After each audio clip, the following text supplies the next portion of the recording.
Hey guys, this is a little pre-show announcement. Make sure you go to blackonblackcinema.com, sign up for our premium content. It's a big red banner. You can't miss it. It's $5 a month or $50 for the full year. You get shows like our political show, which is hosted by me and a rotating group of guests, including people from this show and our other shows and voices you've never heard. Also, there's another show called Airing of Grievances that Mike and I host, which is our Seinfeld show where we go through each episode and relate it to our lives and tell really funny personal stories that you will not hear anywhere else on the network. So make sure you sign up, $5 a month, $50 for the full year. Now on to the show.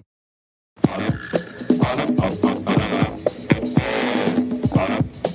have no idea the amount of ignorant mess we're about to get into right now.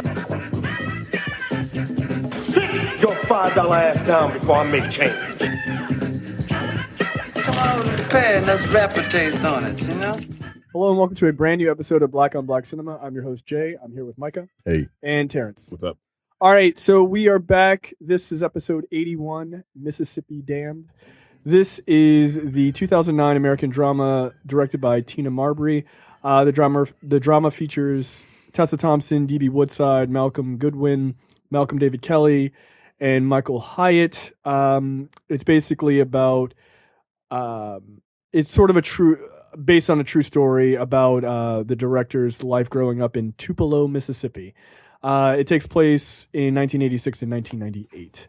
So before we get into our thoughts on the movie, we do have a couple of 5-star reviews, so thank you for those. The first one is from J Smooth $12. It's just a smiley face, 5 stars. So thank you for that. Thank you. Quick and to the point. The next one is from Procrastinella. The title is "So Glad I Found This Podcast."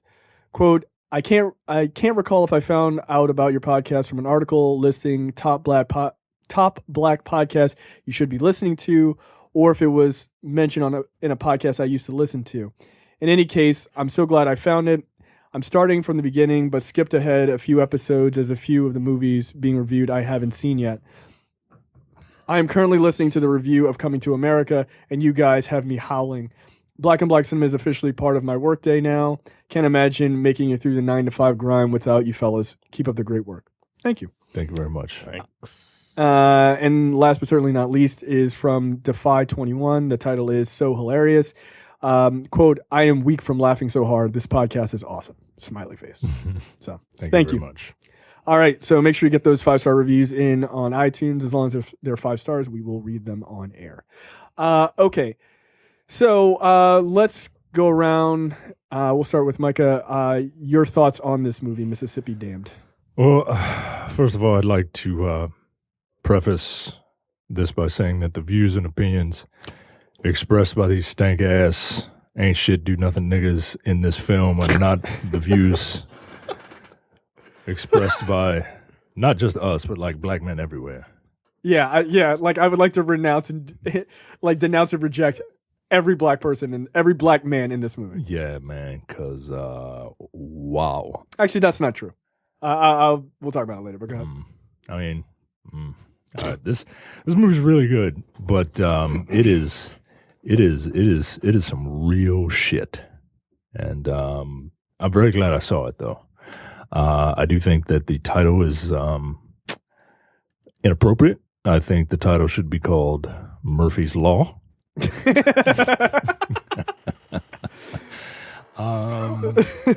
not bad. That's pretty much true. The acting is very, very strong here. Very, very strong.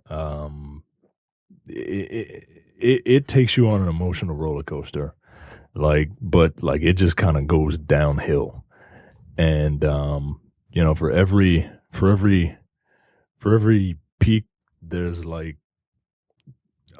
4 valleys. Wait. I know that's impossible. No. Where are the peaks? Thank you. There are 2. I think there are 2 peaks. I think there's only 2 as well. Yeah. I think there's one. Do you count the intro a peak? Yes. I don't count the intro a peak. I will get to the Okay. 2 things that I think are a peak. Spoiler alert, one is at the very end. Yeah, I think there are 3 peaks, and yes, I count the beginning as a peak. All valley. Yeah, man, it's a really good movie, and I encourage people to see it because it's not something that we usually review. It's not something that we usually see, and the fact that this is directed by a black woman who based this on her horrible life growing up. I'm happy to know that she is able to do stuff like this. Now, look, it's a phenomenal movie. Go check it out. It's great. 4 out of 5. Okay. Like my wife was crying at the end of it. Well, don't read ahead. And I watched alone. Terrence. I would also like to preface this with not what he said, but I use hyperbole a lot for effect. Sure. I'm not going to be using hyperbole in this movie. This is the most depressing movie I have ever seen in my entire fucking life. Like, you know what? I remember. Yeah. Micah saw it. He was the first one to watch it, and he posted in our group. He's like 30 minutes in. I already want to jump off a bridge. And I'm like, God damn it, because I hadn't seen the trailer. Like I listened. I didn't see the trailer. I listened to it when I listened to the preview episode I wasn't on, and listening to the trailer. I'm like, really, this is what we're gonna do? But yeah, man, like it's a great movie. It is really fucking good. Yeah, I don't know if I would recommend it to anyone. If you want to sit in the corner and cry, sure. I'd recommend you watch this. It's very good. Like it felt like it didn't feel like acting to me. Like it felt like someone just took a camera and just placed it in these people's homes. It's just a documentary. Like, that's how fucking good the acting is in this movie. Like that should be taken for the compliment that it is intended to be, because the story is riveting. Like it's a riveting story. You're like, what could possibly happen next? It's so good, but like I said, I don't know who I would recommend. Yeah, you're gonna be an emotional wreck after this fucking movie. Fucking someone you don't like who's on suicide watch? Here, take a look at this movie. It's great. Like after this movie, I'm like, I don't know what to fucking do with myself. So I sat there and watched NXT again. I watched NXT Takeover again because I'm like, I need a fucking palate cleanser. Look, it's for me. This is equivalent to watching a horror movie at night and being like, I'm gonna watch some cartoons so I don't have a nightmare. like I need something else. It's a great movie. It's a 4 out of 5. It's really good, but goddamn, man, just be prepared. Just be fucking prepared. So for me, again, I echo both of your points. It might be the most depressing movie I've ever seen. I think that's absolutely true. There are very the moments of levity or bright spots in this movie are quickly smashed. They are quickly smashed down. Oh, are you excited? Kablam! Like every time. It's like, come on, man. Who has a life this bad? I don't even saw 12 Years a Slave. That's less depressing. It has moments where you go, well, at least I got to play the fiddle. Like, god damn. Like, Jesus Christ.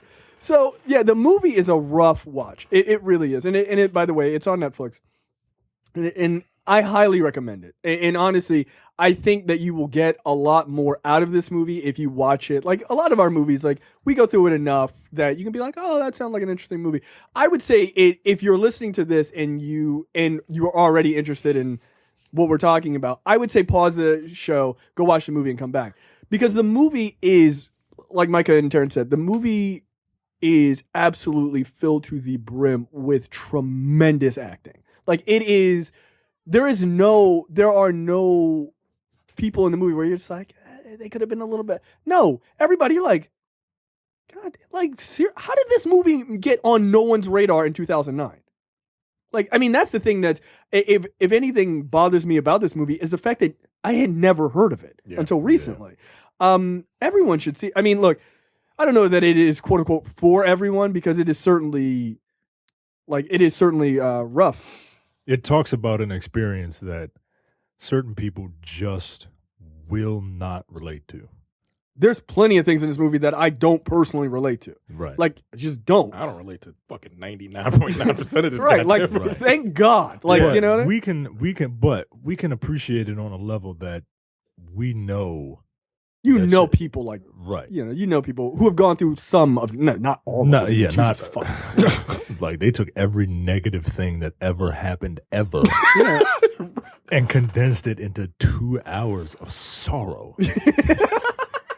Ah, God damn. The funny thing is, so I'm reading, I was quickly just reading the Wikipedia page for the director, Tina Mabry, and it says that, she attended University of Mississippi for undergrad education.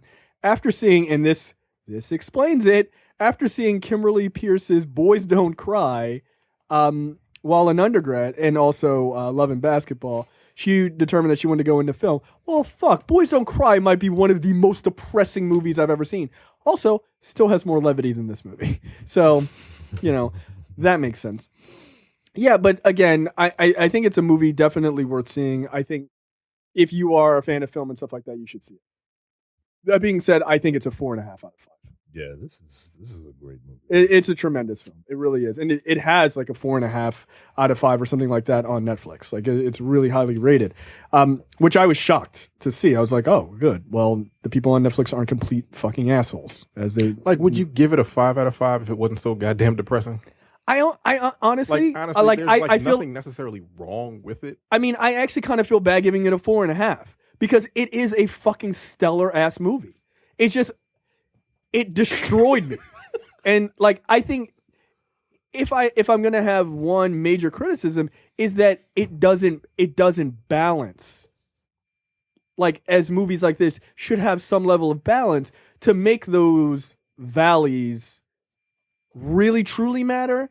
Like, everything is so down in the fucking dirt, like you never get a break. There's very little hope in this movie. Right. And I think sometimes giving people hope and then crushing it somehow works a little bit better. But Oh, it does. They But- give 2 instances of it. yeah, they're an hour and 40 minutes apart. The opening credits and the fucking end. Right? So it's that part is that would probably give me reservations about giving it a 5 out of 5 because there's no balance, or very little balance. But besides that, yeah, I mean, look, this woman should be directing more shit. She clearly has an eye for style. The cinematography is good. The acting is good. The direction is great, and she knows how to tell a fucking engaging story. And there's some like black ass moments in this movie where you're just like, oh, really? Is there an Uncle Junior? Of course there is. Like, of course. And everyone talks very genuine. Like they just do. All right. So the movie opens in 1986 with some people doing the blackest thing they could think to do, which is play spades. And then there are other black people at a party playing tonk. Again, the blackest thing they could think to do. Right. If you don't know what either one of those things are, you're not black. Like, you're just not. Like, you fucking up. And so we get introduced to a number of characters. The problem is, like, they didn't really give you character names for a long time, which was really difficult. Yeah, they kind of throw you in. Yeah, you're just like in the middle of it. So there's basically there are 3 couples. There's and I'm going to refer to them by their traits and not so their character traits, not so much their names because I'm not quite sure. I have the names if you need them. Okay, so there's the woman who's pregnant and her husband Tyrone. That is Anna Tinsley and Tyrone Tinsley. Then there is Tinsley's. the Tinsleys, and then there is the ain't shit father from Pariah and his wife, the drunk. Their last name is Stone. Charlie Stone is The drunk- wife. Is the wife, and I forget his name. Sammy. No, that's the son. Sammy is the son. No. I don't know what. I don't know what the I can't husband's remember name what is. the husband's name is, but we'll figure it out. And then the other couple, which is Junior and Dolores. Junior and Dolores. Now They're sort of the main. They're really the main couple in this story. right, and there's I believe Dolores is sisters with Anna. Yes. Yeah. I think they're all 3 of them are sisters. All 3 of them are sisters. Yeah, they're right? all related. So they're all hanging out, playing spades, having a good time and all. But then there is Dolores and Junior's daughter, who looks exactly like the director. She's sort of making out with this other girl. I can't remember her name. I apologize. She's sort of making out with this girl, and obviously they're experimenting, and they're young. They're like young teenagers, and they get caught by Dolores, and of course they are, it's 1986 and they're black, so they're not too pleased about homosexuality, as you might have gathered. Paula was the girlfriend, right? So at one point during the card game, there's a guy. You don't really know what his name is. He's like, hey, you're going to the store. Here, take this money. He says this to Sammy. And you sort of get this weird impression like Sammy doesn't like him. Sammy's the young kid who is good at basketball. And there's sort of a weird interaction. And immediately I was like, okay, that guy has clearly sexually abused him. Like, immediately. I didn't know what it was. I thought maybe he like a drug dealer that he didn't want to fuck with.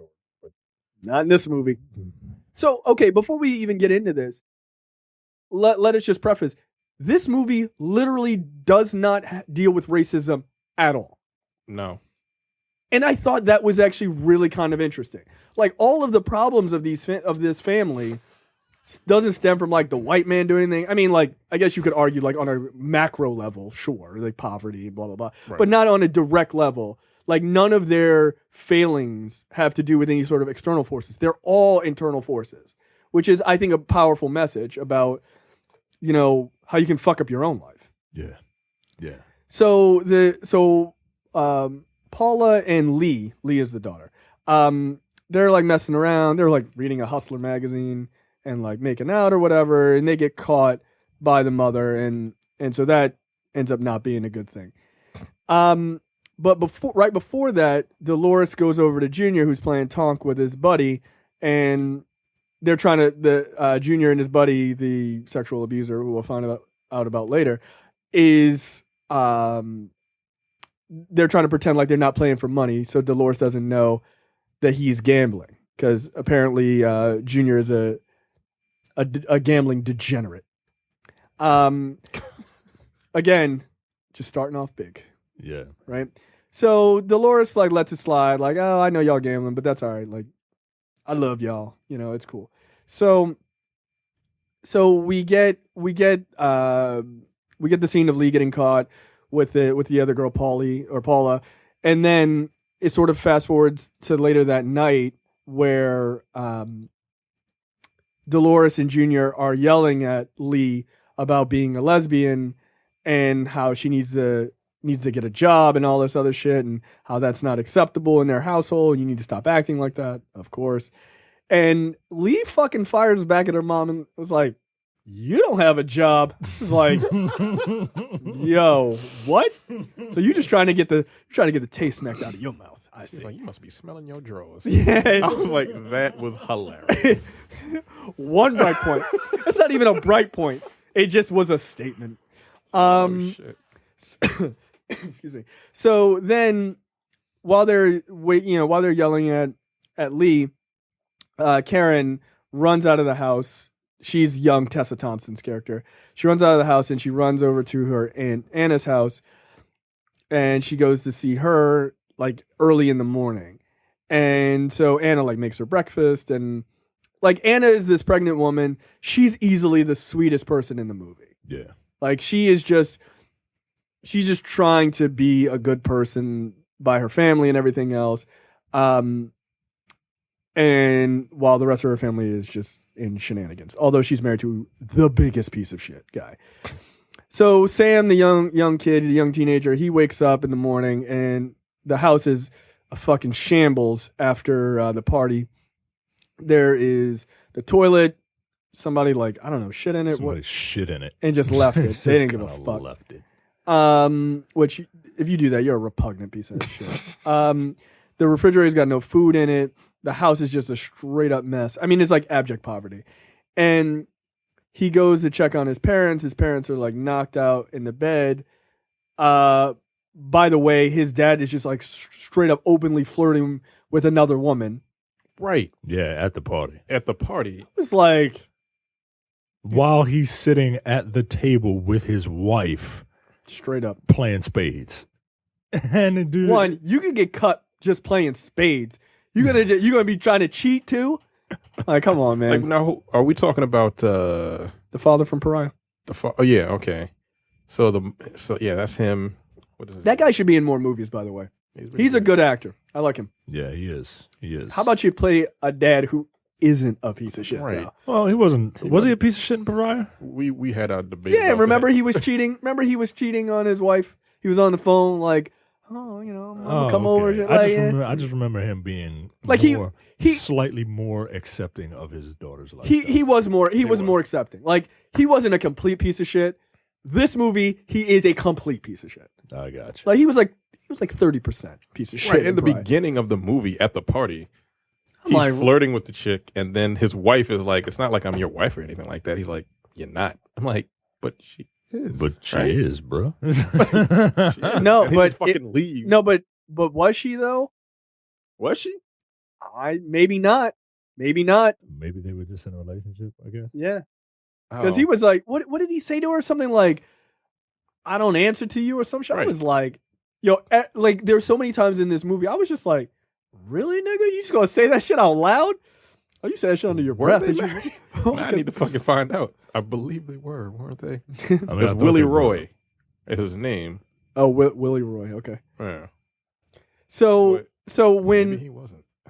so when they after they wake up from the party, Sam goes and he steals money out of Willie Roy's wallet. Yeah, maybe. And he he takes the money out of the wallet, and it's not like you're like, oh, he's just gonna steal or whatever. No, he stole to go buy groceries because they didn't have any goddamn food in the house. Right. He opened up the cabinet and there was pepper in there. And that's it. They didn't even have mustard, dude. God damn. Can't have a pepper sandwich. Yeah, what kind of shit is that? So he proceeds to kick the shit out of Sam, like literally knocks him to the ground and just like kicking him in the stomach. Giving him soccer kicks and shit. And so he's like, don't you ever touch my wallet and all this other shit. And so he just leaves Sam on the ground. And, meanwhile, Sam is being a good kid and like, trying to help out. But look, I guess you don't. All I can think of is, I guess, it's not cool to steal from your dad. And then I realized, he's not even his real father. Oh, Right. Womp womp. So he didn't seem to mind beating up kids. So that was great. And God damn it, man. yeah, like this shit is ridiculous.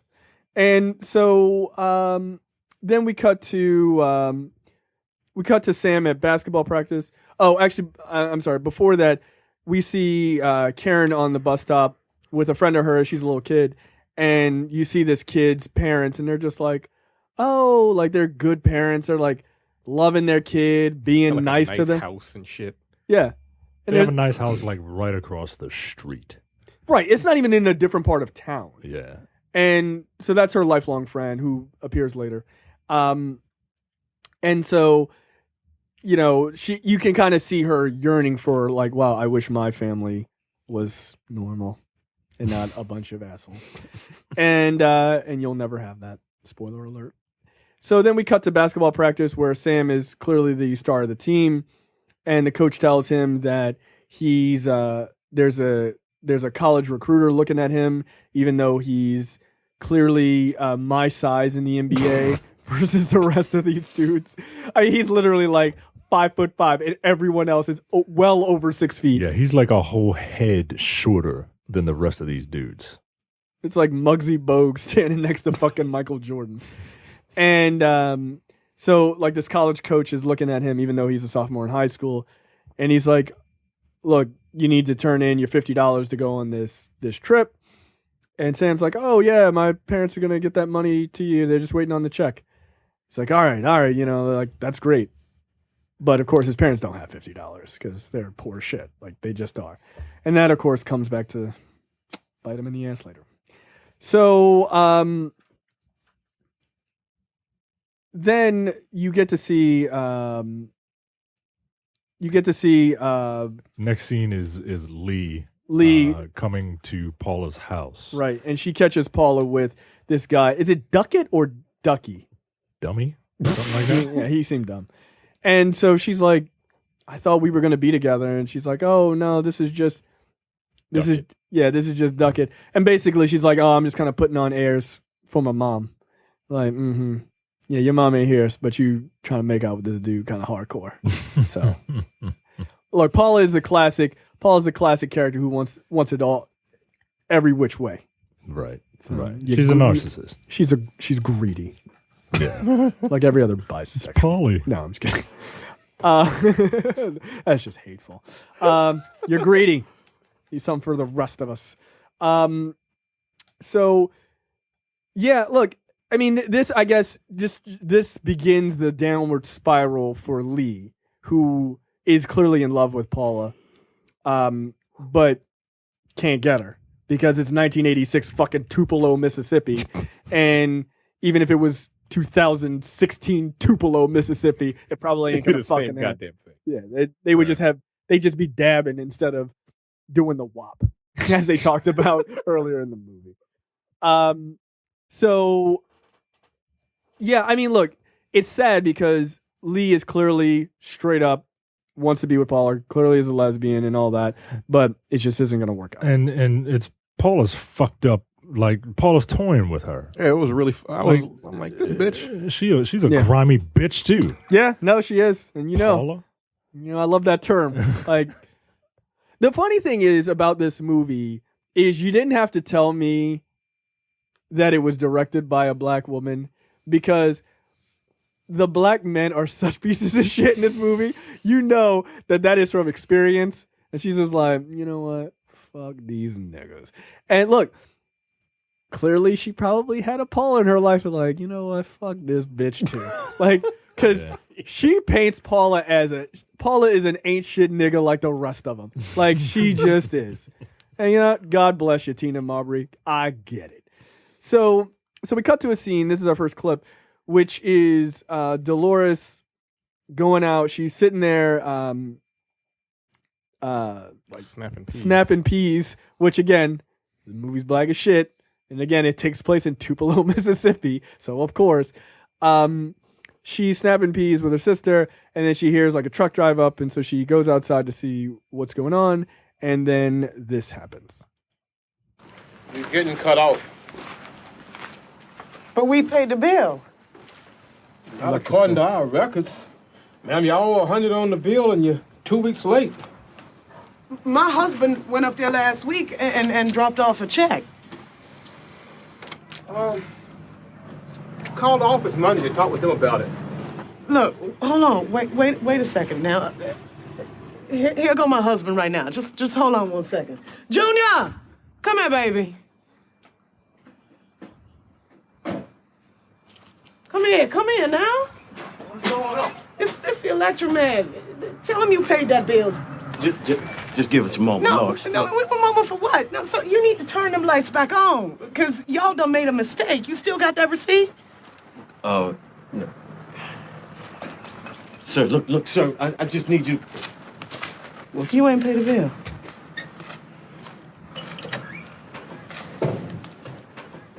I gave you that money, and you lied right in my face and told me you paid it. Look, Lois, I was going to pay it, and then then nothing, Junior.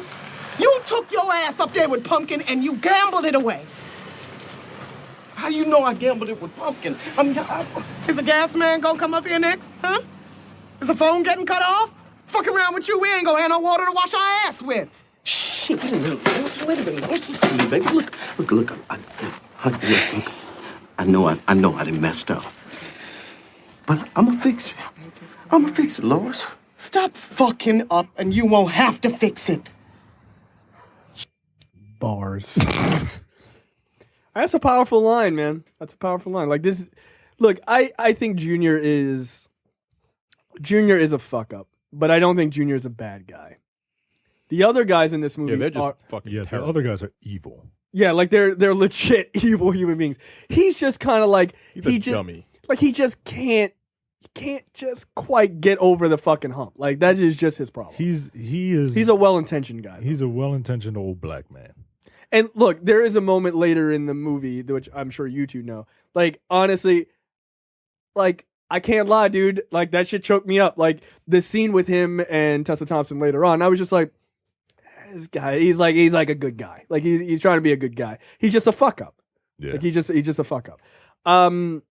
So yeah, Junior didn't pay the light bill or electric bill because he decided to gamble it away.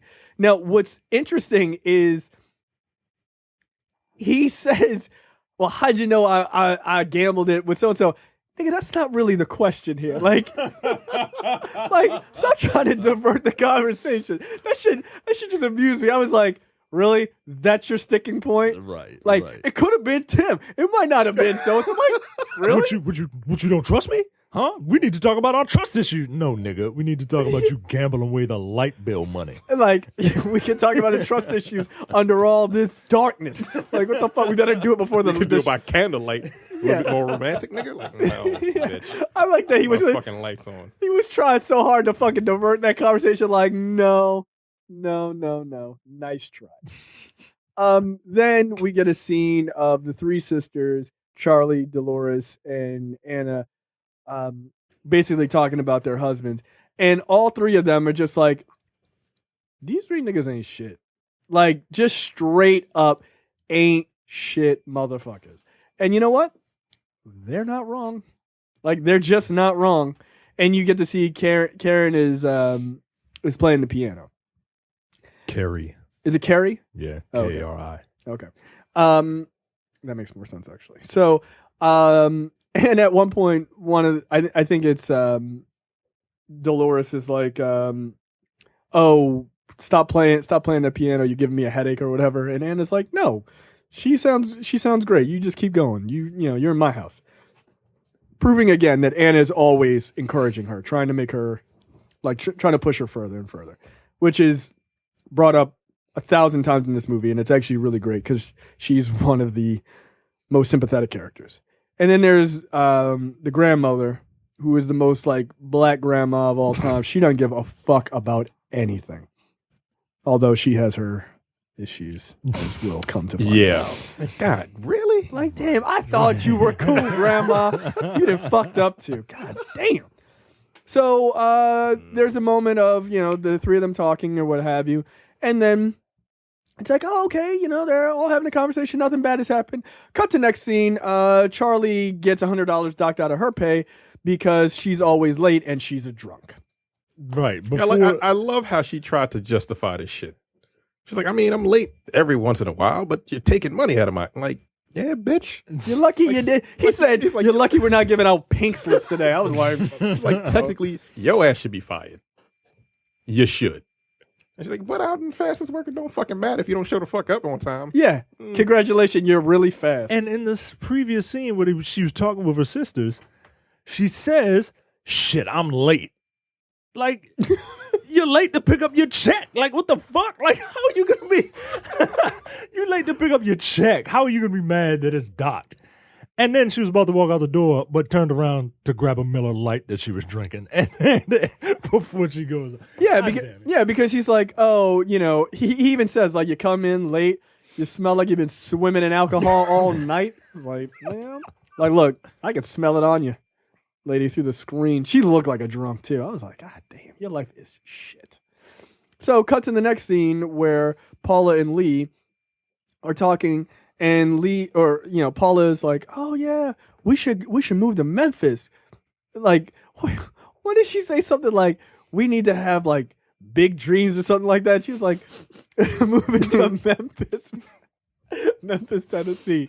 Really? That's how shitty their lives are. Right. That moving to Memphis. Man, I can't wait to move to a landlocked state. It's like, that's it. Like, damn, dream big.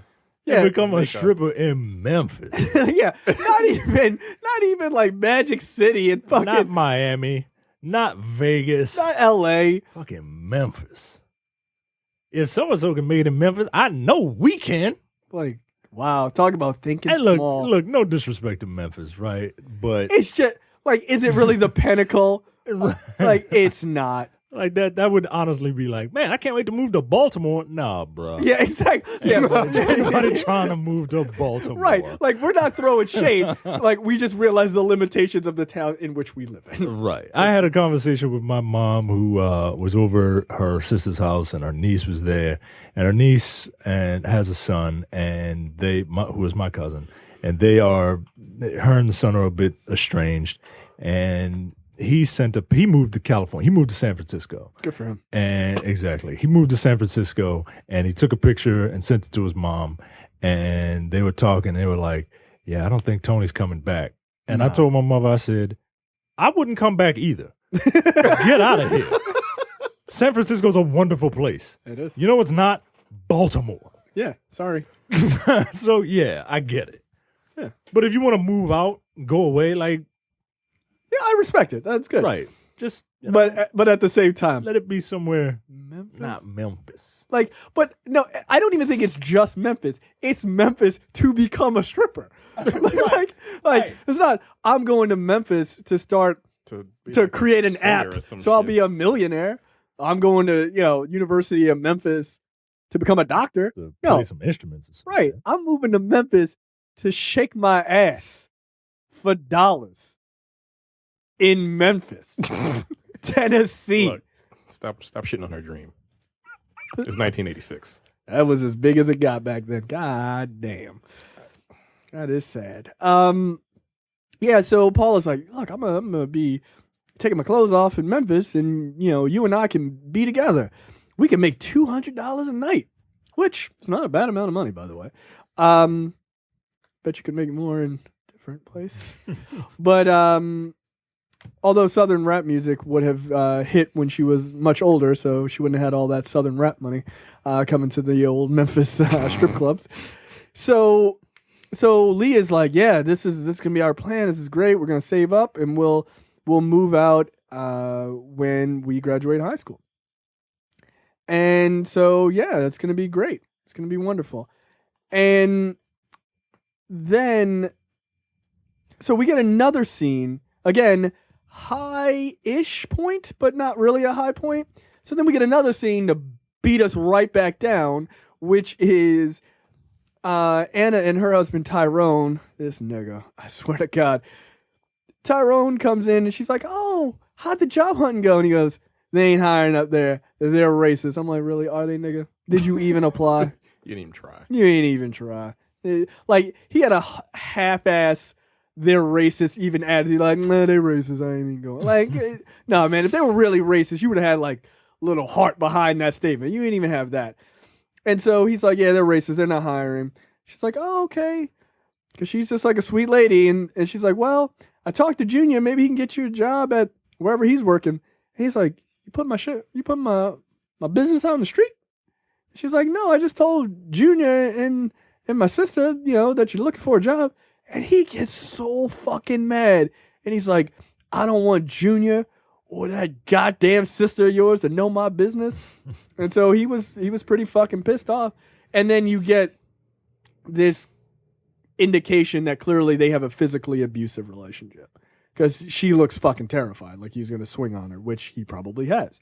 And again, she is visibly pregnant. Yeah. Visibly pregnant. And so then, she's like, oh, I'm sorry, because she's fucking terrified of this psychopath. And this nigga said, sometimes I swear I married the stupidest bitch in creation. Like, God. I literally said out loud, I was like, God damn. Like, dude, that is your wife. Like, you have any level of respect? I would never say that to my wife. I wouldn't say that to people.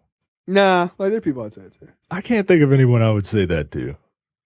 I can think of some guys I'd probably say that. Yeah, absolutely. But god damn, man. I don't know. Yeah, that shit was in a trailer, and I'm like, I was like, wait, what? What's the context for this one? And then I see it in the movie. I'm like, well, really? Right. Because your ass don't have a job, and everybody already probably knows the shit. Right. Everybody knows you ain't got no worked in job. like 17 years. Nigga, like, what the fuck? Like, that's what you and I were saying that right before we started recording when you were downstairs. It was like, it's been 12 years, and this dude has no semblance of a job. Like Like the movie starts in '86, and then we get later on. It cuts to '98. he never. I had don't no even job. know if this nigga got a job between those 12 years. No, he didn't. You know he didn't. Ain't He's shit still in the changed. same goddamn chair, Yeah, shit, complaining and just complaining being about the union not wanting niggas in it. Yeah, like 12 years later. Yeah, sure they didn't, buddy. So then we see Sam. Right, you're in Mississippi, bruh. Like, it's a lot of us down there. Like 33% of Mississippi is black. Yo, Most black people in any state in the union. all right.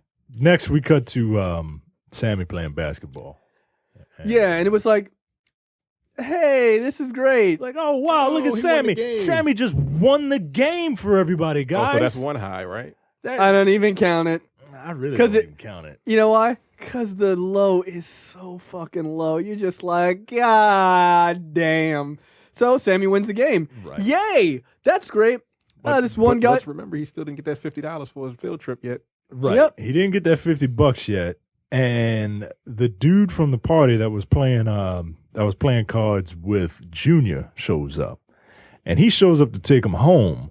Like, was this arranged by his father or what? I have no idea. This is the part I didn't understand. Like, why did this nigga show up to take him home? I guess he's like a family friend. I think that was just the thing. And he shows up and he's driving him home. And the shit is all dark. And I'm just like, I mean, like literally dark. These two niggas are dark as shit.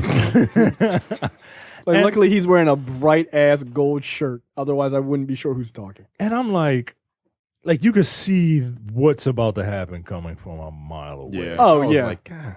And it's not that is poor filmmaking. It's that it's ratcheting up the tension. Yeah.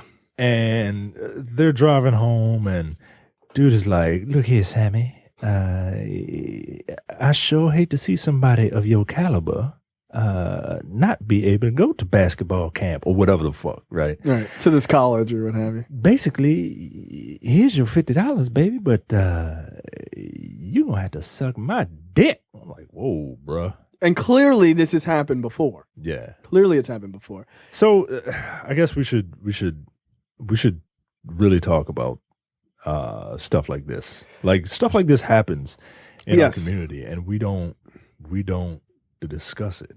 Right. No, we sort of hand wave it away or pray it away or just don't speak of it at all. And look, sexual abuse is a very large part of the tail end of this story, right? Because from Sam, things sort of, they fucking spread, right? This level of abuse spreads. And it's a really sad moment because here this kid has this bright future, but this thing is just fucking lingering, and it fucks him up. It really fucks him up. Like in the very next scene, you see Sam. He's just sort of staring off at this party, another party at his parents' house, or at some house, and he's just staring off, and people are talking to him, and he's just not listening because he's literally He's zoned out.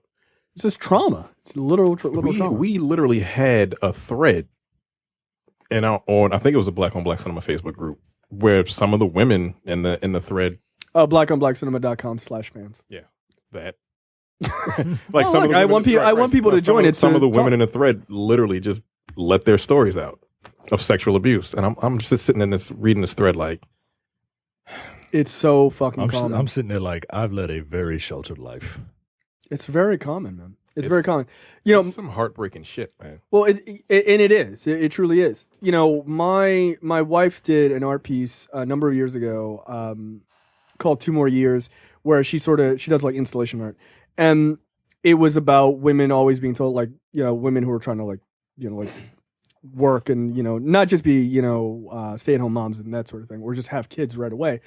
About like how they're always told like, oh, just 2 more years, I'm gonna like go get my degree. 2 more years, I'm gonna do this, and you know, and then eventually like not being able to have kids and things like that. And she had this whole section of that art piece about like women in their stories like that, and she had interviewed, I think, 12 women, not knowing their stories about having kids. Of the 12, of all different races, of the 12, I think it was like 6 or 7 women had been sexually abused. Like straight up molested. I mean, like unfucking believable. Unbelievable. But it is super common. And the sad thing is, it is a thing that is addressed in the white community, but we do not address it because we don't like to deal with, sort of sexual perversion, homosexuality. We don't like to deal with our own abuse, which in this movie, I appreciated. They showed that characters who were, except for this guy with the fucking loud ass gold shirt, like they didn't show any sexual abuse being put upon him, but they did show that he sort of started it in their family. Yeah. And then it's spread throughout their family. So I'm sure he was probably sexually abused. That's how it fucking works. Yeah. Right? So it's... Right, and then you find out later that Charlie was also... Yeah, she was also sexually abused, right. That's when you find out that the grandmother ain't really shit either, technically. That fucking wig. Sorry, she looked like fucking Marvin Hagler in a wig. It was terrible. And I can say that because you enable sexual abuse. Fuck you, old lady. I'm glad you're dead. In the movie. But yeah, I mean, there is a lot of sexual abuse in this film, and it just adds to the barrage of heavy shit that happened, and him sort of being taken advantage of, and actually it sort of correlates with what happens later, like him actually being paid for this sexual abuse, where he literally does the same as an adult, does the same thing later. As sort of this, like, sorry about that. Sorry about making you suck my dick. Like, here's $50, So it's, I don't know. It's a really sad thing. I think, mental illness and especially sexual abuse needs to be talked about more in our community. And look, not to beat up on religion unnecessarily, but I do think that we think that just going to church is enough to sort of fix it. And that's a real fucking problem for us. We need to actually, talk to professionals and not just Reverend so-and-so. So it's fucking really sad. It really bothers me, but it is really common. Yeah, man. I just, I don't know. So we're at this party, like you said, and Sammy's just kind of zoned out. And so someone grabs his attention, and, we cut to Charlie talking with, I think, Dolores. Yeah. And she is looking for Willie, the guy she's kind of shacking up with. And she goes into a room and she sees Willie giving it to that woman who for some strange reason is, being invited to this party. Again. Because he probably invited her. Yeah, probably. Yeah, well... Yeah, go ahead. Like, this is where I feel like the trough of sorrow really gets started, because you got the sexual abuse, you got cheating. Who cheats on their girlfriend literally at the party your girlfriend is at? Like, oh yeah, she over there drinking. Like, don't give a fuck. He clearly gives no fucks. Like zero. So, and then does this nigga have a job? Look, this he dude had money in his wallet. Look, this dude's always looking fresh every time he fucking shows up. He's got like a fucking baller ass hat on and a fucking matching outfit. So he got money to go to somewhere. I don't know. He got K&G money. Look, if you know what K&G is, you black as shit, or you can get a stamp on that card, because not too many people know what K&G is. So yeah, Charlie sees this and she flips out and starts coming after the harlot. Mistake number one. Don't go after the person your significant other is cheating with. Go after your significant other. Right. They're the bigger piece of shit. Right. She and Dolores is, trying to hold her back, or trying to control her, and the woman runs out, and they all chase after her, and there's this very big commotion. And then I can't tell. I didn't know what exactly happened here. I can't tell. Anna is trying to hold her back, and it's just stress, and just there's a lot going on. Yeah, I don't think Anna was like grabbing her to try and hold her back. No, she was. I just saw the scene. She's like trying to hold her arm or whatever, and Charlie's like trying to break away or all this other shit. But all of a sudden, you see Anna doubled over, and who's pregnant. You see her doubled over, and you see blood on her hand and blood on the ground. Now, keep in mind, she's got to be Ready to blow. 7, 8, 9 months pregnant. I mean, she is like significantly pregnant. Okay, yeah, she was trying to hold her hand, and then I think it might just be the stress of it all. Yeah. You just look, we're living in this goddamn godforsaken family that apparently has a curse on it by an old witch. Yeah. So next scene is the next day. We see Anna in a hospital bed, and the sisters are there, and we find out that Anna had a hysterectomy. Yeah. Well, and she also lost the baby. That's what a hysterectomy is. No, that's not what a hysterectomy is. What is a it? hysterectomy is when they basically remove all your ovaries. So you can't have kids. Right. Yeah. So she loses the baby because they make a big point of that. Like, she lost the baby, and they're like, oh, well, you can try again. Like, she had a hysterectomy, she can't try again. All right. Which, look, the scene is fine. I mean, like, for me personally, the scene is incredibly powerful, and it makes for a really tragic moment because she's so visibly pregnant. You know what I mean? Like, it's not like, oh, I got pregnant yesterday, like, oh, I didn't worry out. Like, she's clearly like, tomorrow I'm going to fucking go to the hospital, have a baby. And this is her second child she's lost. They make a point to say. I didn't hear that part. Yeah, I think it's because the grandmother earlier says, she's like, oh, she's like rubbing her belly, and she was like, if you can keep this one or some shit like that. Like, so I was like, again, grandma, goddamn, like, really? That's a statement you're gonna make? She old and black, man. She like, she don't give a damn. But it's like she's sort of making the comment like it's her fault that she lost the kid. Like, really? And then like Charlie, like some old black shit though. Oh, it does. It sounds like some ignorant shit. So yeah. So Tyrone, look, for all of Tyrone's piece of shit antics, I have to say it was one of the most powerful moments in the movie for me, because like, he's a piece of shit. Like, he is a piece of shit. And even he has a moment where he's just like, he fucking breaks down because he lost their kid, probably their second child together. Right. Which is pretty rough. But he breaks down, I think, for selfish reasons. Like, he breaks down because he can't have a child. You think that's what it is? I don't think he's worried about her. I mean, yeah, he clearly gives no shits about her. Right. I mean, yeah, I guess in the long. I mean, I don't clear throughout this entire movie. Yes, his previous actions would certainly agree with that.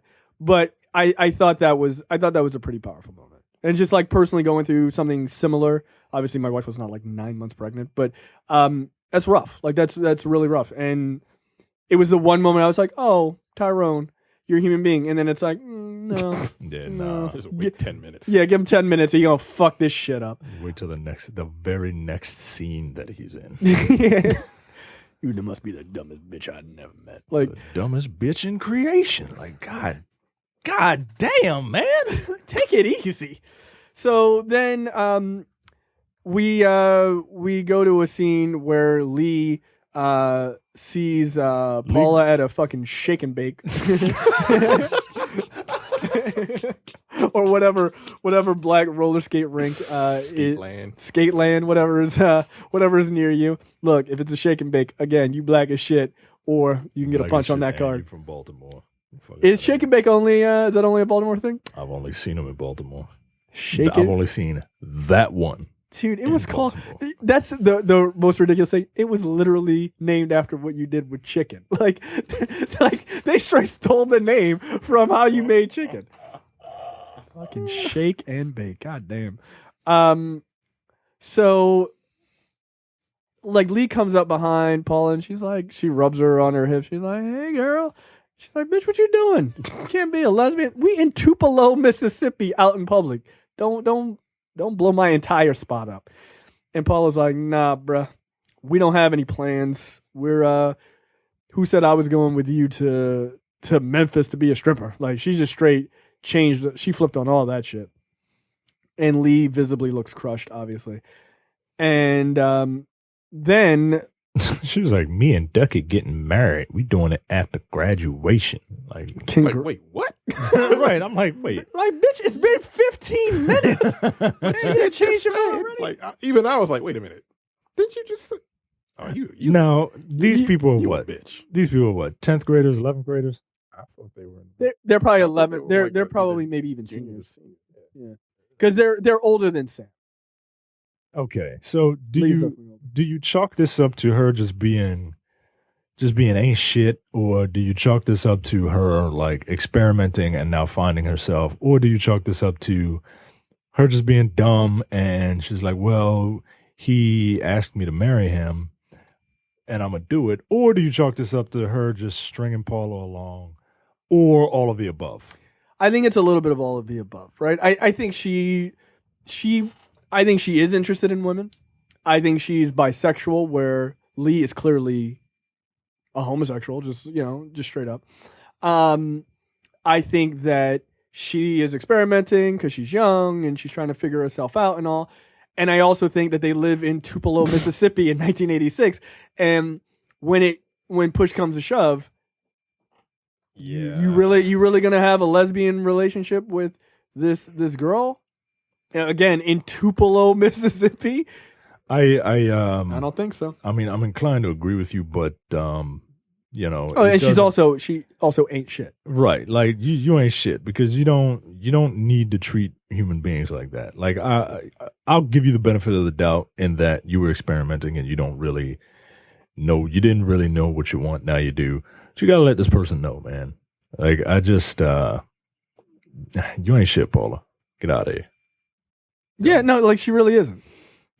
So she sees Paula start walking towards Duckett, and Duckett's like, I know what you doing, you dyke bitch. And, what the hell you think you doing? You stay away. All you dyke bitches are the same. And he grabs Paula like by the neck, and he does the scorpion pose like he's about to punch her and shit, right? That didn't work out well for you. and he hit her and then walked away.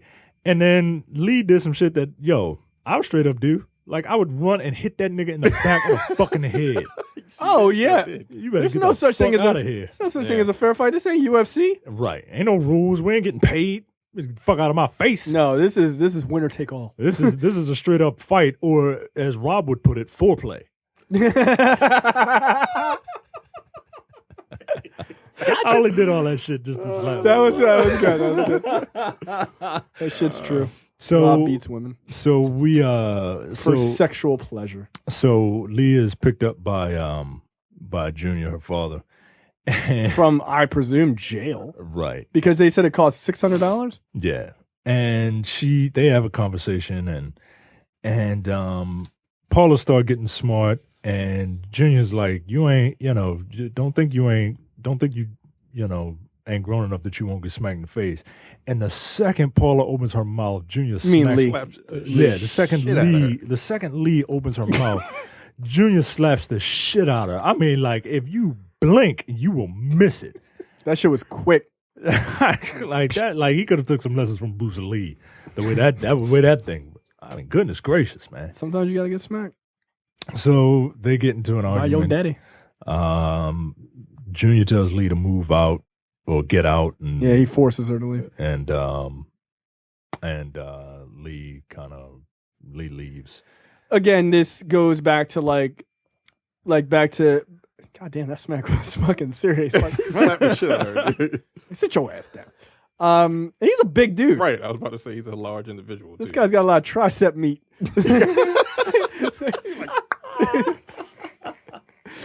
And he kind of looks like Big E. You know what? Does, man. You know what?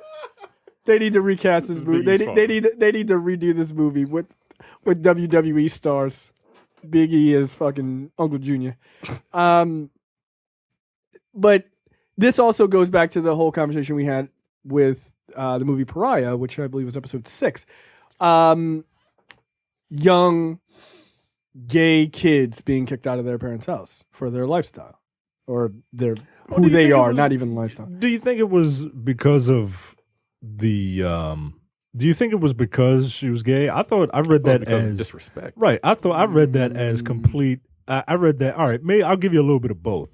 I think it's both. In fairness, but they didn't kick her out. It doesn't take a brain surgeon to see that this woman that Lee is gay, right? And she's been there all this other time, all this time. Right.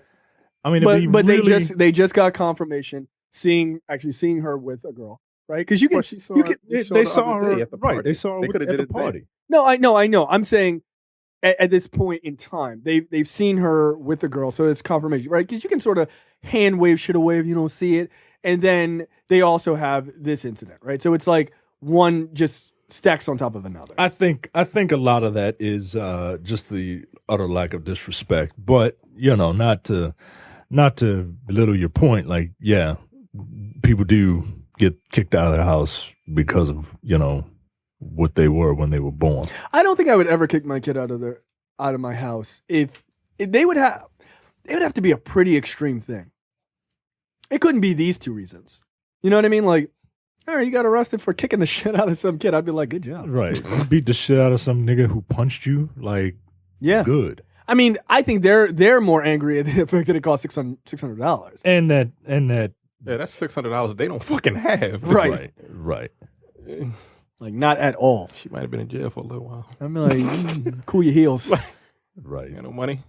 Speaking of going to jail, we cut to yeah. we cut to, again. Are you happy right now? Fuck that. Like, oh shit, Lee just beat the shit out of that guy. Yeah. No, Lee just got kicked out of the house. Oh, ready to go further? Next scene. So we open in Anna's house, and Lee, Carrie, and Sammy are there, and all of a sudden, it cuts to. Does it cut to? No, what happened? No, you moved a little fast. So Sam, Charlie, and Sam and Charlie are sitting there, and Charlie is drinking, and Lee is there as well, and Charlie is drinking her ass off, like straight from the bottle. I assume it's vodka or fucking Night Train or some other fucking garbage liquor, and so she's just drinking straight out of the bottle. It's got a brown bag on it and everything, and her boyfriend Willie walks out of the bedroom looking fresh as shit. Which I assume this nigga's got a job. He's got enough job to buy some cologne and go fuck bitches, because that's what he does. And he's like, she's like, where are you going? He's like, going out, minding my goddamn business. And he's got on one of those fucking bowling shirts. Shirts. I used to have one of them, man. Yeah, don't tell people that shit. Look, I'm an open book on the podcast, man. That's what people like. Did you look like an obnoxious asshole like he does? Yes, I did. Yeah, okay. That's Remember the guy that took over Milford GameStop? Yeah. Does he not look like him? Yeah.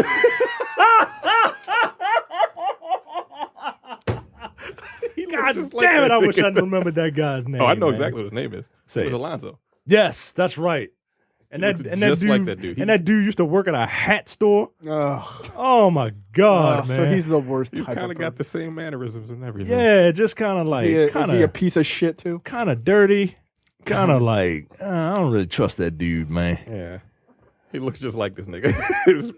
So Alonzo rolls out to That's what happens on the show. You look like somebody in this movie. Yeah, that's the name you're gonna get. Alonzo rolls out. And is it now we cut to? Yeah, so it's clear that he is going out to see that woman, and then we get a scene back at Anna's house where Anna and Dolores are there, and they're talking, and they get a phone call. Piano. Yeah, and Carrie is playing the piano. And they get a phone call, and they go to this house, and it's just you're watching Carrie walk up to the house, and it's this slow pan of what the fuck is going on. You're like, it's like a slow reveal, and you see Carrie look down at the ground, and there is a woman who has clearly been stabbed a lot, and it is the woman that was hooking up with Willie earlier. I was confused at first. I was like, I didn't know what I thought. I was like, thought is that Charlie? Was Charlie on the ground. I'm like, yeah, damn. Yeah, that's who I thought at first, and then I was like, probably not. And then you walk in the house and you see Willie. He's got like blood all over him. Sam is sitting there, sitting on the couch, looking really distraught. And sort of you start to hear the sound sort of starts to come in. It's a really well shot scene. And the sound sort of starts to come in, and you hear all this commotion with Charlie in the back. And Charlie is like freaking out. And Dolores goes up to her and she's like, you need to go with these officers. And the cops have clearly come. So it all sort of gets revealed that Charlie was drunk and freaked the fuck out. And I guess tried to murder, or I guess she did murder this woman. Let's just say she stabbed her. Because that we definitely know. Yeah, because I don't know if she died or not. They were trying to resuscitate her, so she clearly wasn't dead when they got there. Right, but she did enough to stab the shit out of somebody. Like, I mean, there's blood everywhere. You know what I like about this movie is that the movie is shot in a way that the people who have made it have respect for the audience and respect for their intelligence. Yes. How many movies would we like? Exposition how many, here, or not even exposition? Like they would actually show the gruesome, killing, or like we didn't know. Like Terrence and I didn't know that we thought that was Charlie, right? But they didn't have to say no. This isn't Charlie. This is like. The story just kind of plays out, and you go, oh, okay. and then you realize it, and it's like, oh, okay, well then, wow, this is fucked up, and it's a little more emotional, like it affects you differently. I feel like this is, and look, this is not to harp on the guy, but this is the thing about Lee Daniels movies that is lacking. To be fair, a lot of movies. Yes, I'm just saying because we make fun of him because him in particular because he doesn't know what nuance is, right? Or subtlety, nuance at all. Words are not in his focus. Have you seen fucking Empire? Ain't no motherfucking subtlety at all in that fucking show. No, I have not. They have stricken that shit from their fucking vocabulary. Like fuck that. But I agree with you. I like the fact that you get the notion of this slow reveal into who did what and why, right? Like you understand the thought process behind the stabbing or whatever. Yeah. And so, like, why'd you stab him? Well, because she was we don't need everything spelled out like that, right? Like we get it. It's like he was clearly fucking around, and Charlie was drunk and had enough. Yeah, it's good filmmaking, man. It really is. It really is stellar filmmaking. I'm sad to know that she hasn't. I don't think she's done another film since this. She's like a producer or something like that. Do more work, man. I mean, look, if we got to get the press, we got to get the press. But like, this is really good. Like, it's really well done. Yeah, especially for a first film. So Charlie got 12 years. So was that for murder or attempted murder? That's why I thought it was attempted murder. Like, I think you get less for attempted. I think you get less than 12 years for it, right? I don't know. I mean, you could argue it's a crime of passion. Right, a crime of passion, or you can do it on a insanity plea or something like that. But doesn't any lawyers out there, how many years do you get for we can look it up, can't we? Yeah, that's what I was actually trying to look up. Like, keep talking. But yeah, so all the kids go and they stay with Dolores and Junior. 10 to 15 years. So for attempted murder. For attempted murder. Okay. Okay. So maybe she didn't kill her. Yeah. But that woman never showed up again. All right. No. Look, I wouldn't show up again either. Mississippi, damn Mississippi. Like, I'm out. I'm going to Memphis. I'm going to be a stripper in Memphis where it's safe. Get out of here. At least 10 years in prison. Oh man. So then we get a scene of Dolores and Anna. They're cleaning fish again. The blackest thing they could think to do in the South. My aunt used to do that. My grandmother used to do that. Yep. She just cut the head off, scale it, eat it. She cook it? Yeah. I kind of want some fish. You need some lake trout? No. No. Get the fuck out of my mouth. Lake trout. You're black. Salmon. No, that's bougie black. That's bougie black. If you're really catfish. Oh, I do like catfish. No, you black as shit. I might have to make some. I don't think I've ever had catfish. Never had catfish? Oh no, What? I have had catfish. I have had catfish. First time I had catfish was when I went to Florida. Oh, I bet it's good. We go to a restaurant. The restaurant is called Aunt Catfish. They black as shit. They black as shit. I guess that's probably one of my biggest regrets during the time going. Does it even have tables? Or do you just get it in like a styrofoam Look, it's all you can eat. and hot sauce? What? Boy? Yeah, it's all you can eat. It's an all you can. God Nigga damn, about to take a trip. We need to go. We need video, man. That was the funniest look I've ever seen on you in my life. Our catfish is really fucking good, man. Dude, catfish is delicious. Are you kidding? It's all you can eat? Yeah. For how much? I forget how much. Nigga, if you say less than 30, we might have to take a flight. We never paid. $15. Like her mom always pays. Oh. She always takes us out whenever we go to Aunt Catfish. Is it a nice place or is it like a black ass place? No, it's not a black ass place. It's just a southern place. It's a southern place. And look, All you can eat catfish? yeah, man. And it's good? Yeah, man. Is it really all I can eat? Or is it like all you should eat? Let me tell you something. You would be the thinnest person there. Oh, I know. Well, it is in Florida. It's the middle of Florida. Yes. So basically Mississippi. Aunt Catfish is on the river. Yep, that's the Damn name it! of it. It's got on the river in the title. Nigga, we going. Nigga, that's a road trip. What was those, honey buns? Yeah, they sell a lot of stuff. They sell a lot of stuff. Look, I'm gluten free, but I will take umbrage with I that. think the brunch is all you can eat. I will take a bottle of Pepto-Bismol and go to work. Get the fuck out of here. God damn, that sounds delicious. I might have to pick some up today. So yeah, all the kids are living there now because Charlie's a murderer, and we get a scene with Carrie and her father, which I thought was pretty heartfelt, where she's asking about whether Sam is going to live with them and all of this, and they're like, "Oh yeah, Sam's going to live with us, and it's going to be really great," and all this other shit. And then basically the father says like, "Look, Sam's real father who lives down the street, who you never met." I'm like, God damn. She's like, if he lived down the street, I ain't never met him. She even says that shit. Yeah. She's like, I ain't never seen that nigga. I'm like, well, he's not that good a father. Like, are you a good father? Like sometimes. I try to be. I was like, damn. And I was like, at least he was fucking honest. Like, I was like, damn, that's the realest shit too. Like, he even knows he's a piece of shit, Dad. Sometimes, like, I try.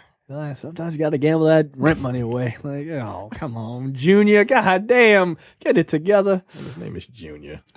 He ain't got no real name. Black as shit too. So then we find out Sam is all dressed up with nowhere to go because $16.99 Sunday brunch. Nigga. Just eat whatever. You pay $16.99 for a plate. You pay $16.99 for a plate, and let me guess. Do you get like some sort of like bottomless drinks? No, you don't get bottomless drinks. You pay for drinks, but You know what? I'll allow it. I'll allow it. Even though I think I should get like bottomless mimosas They have or whatever. Maryland style crab cakes. yeah, I've never. Yeah, no. Don't even try it. No, Yeah. I've never. Yeah, first How of all, dare you? When anyone says Ant catfish. whenever anyone says such and such style, right? Fail. Like, no. Fail. You Unless they're automatically- from- you automatically wrong. Look, unless they're from Maryland. And if they're from Maryland, they won't say Maryland style. Yeah, crab just say cakes. crab cake. They'll say a fucking crab cake. Nah, I don't believe it. No, I don't buy it. But Florida style catfish, look. $17. Telling you. And that's after 10 o'clock. If you can get there at 9 o'clock, it's $13.99. All right, man. God Look, damn. look, you about to get beat. You about to get beat up just because I can't. Like, this is right up there with chicken math. I am very, very hungry. I'm looking at this menu now. This It's really good, man. looks kind of delicious. Is Hush Puppies on that menu? I believe they are. Of course they are. I believe they are. But God damn it, I love Southern food. And it is terrible for you. It is absolutely terrible. So anyway, So Sam gets all dressed up like a dummy, believing his real daddy gonna come and take him to the movies. Look, Sam, as a former young black man with an ain't shit dad, never get dressed up waiting for that nigga to show up. You're gonna be disappointed every time. I can speak from direct experience. Why get dressed up to go to the movies? Cause he ain't used to shit. Cause his parents ain't shit. His life ain't shit. That's probably his Easter clothes. I mean, it's technically kind of going out on a date. You know what I mean? Yeah, it kind of is. There ain't nothing wrong with your parents taking you out. Look, but again, your ain't shit daddy ain't coming. Oh, I got sick. Really, nigga? Did you? Or did you find out you could go to the $17.99 fucking all you can eat catfish spot and you decide to fake sick so you can hang out with some trollop all night? Which I understand. I get it. Because if they had whiskey, that's game over for me. They do have wine. No, all right, nigga. All right. They have a wine list, yes. Yeah, they do. Wow. All right, let me check flights. How much is a ticket? How much is a round trip ticket on Southwest? It's got to be a last minute deal somewhere. It's pretty extensive too. Goddamn. Look, can y'all stop looking at the goddamn menu? Y'all making me fucking hungry, man. Seriously, I have to go pick up some catfish nuggets. So then, of course, we get a sad scene again because why the fuck not? Sam gets disappointed by his father. Might as well get my sexual abuse on. Carrie is like, "Oh, it's gonna be all right. It's okay that your dad didn't show up." And she gives him a kiss on the cheek, like, "You're gonna be okay." And then he's like, "Well, I guess I'll just sexually abuse you, like I've been sexually abused." And then he holds her down and has sex with her, I assume, or some form of sexual abuse. And keep in mind, Carrie is 12, 13, yeah, 8 years old, and he's 15. So the cycle of sexual abuse trickles down, if that, for lack of a better phrase. Yeah. And the TV is on, and it's just static, and the camera pushes into the static of the scene, and you sort of hear noises of some sort, and then it pushes back out, and now it's 1998, where then you finally get, like, Tessa Thompson is in the movie. I mean, to the credit of the movie, it takes just about an hour before you bring in the stars of the movie. Yeah. Which was an interesting choice. So then we come to our second clip, which is the family is talking about the fact that Carrie, now a senior in high school, has applied for college, and she's applied for NYU, and she's a accomplished pianist. So she's still waiting to hear back from NYU, but she has applied. So I want you to listen to the crab in a barrel ass logic that comes out of these people's mouths. Hey, summers are pretty hot in New York. Just hope don't nobody mug you up there. New York people ain't good for nothing. Mama, she ain't even got in yet. Ain't no need to be doing all this worrying when you could be staying right here. Carrie will get in, and I don't need no letter to tell me no different. Shit. Now, I wouldn't put my money on somebody who took 2 years to get out the goddamn 3rd grade. Nigga, do you have a job yet? Yo, that dude ain't shit, man. Like, he is a terrible person. And I just had to pause just to say that. Here's the rest of the clip. Care about no 3rd grade.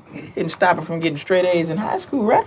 Just thinking about you up there with no family to take care of you. It makes me sick. Go to college close to home, so if something happens, we can get to you. Who you getting to? I'm gonna get to you, Mama. Why don't you play for Mount Zion or New Salem Baptist Church? That's a good church. And you could play the hammer for her. Now, why would she want to play at some old rundown backwards? You know something? Sometimes this family ain't got the goddamn sense of a chicken.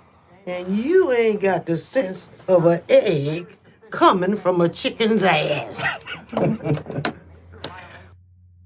I mean, that's kind of a sick burn by Grandma. Yo, everything that comes out of that dude's mouth is negative. No, he is unbelievably terrible. Yo, it took 2 years to go out the 3rd grade. Nigga, she's 8. And she was also sexually abused right around that time. Keep in mind that, right? Yeah. Because I didn't think about that until now. Yeah, after that shit happened, she probably just fucking retreated. You know, like that's probably part of the reason why she had trouble. Yeah. So, yeah. And yeah, so he's just like, yeah, you ain't gonna be shit, blah, blah, blah, blah, blah. Look, I mean, in fairness though, his statement, Like, why the fuck would she want to play at a goddamn rundown backwater church? You know what? He's not. For once, Tyrone isn't completely wrong. Of course, he follows that up with some ain't shit ass comments, so I can't defend you. I hate this dude, man.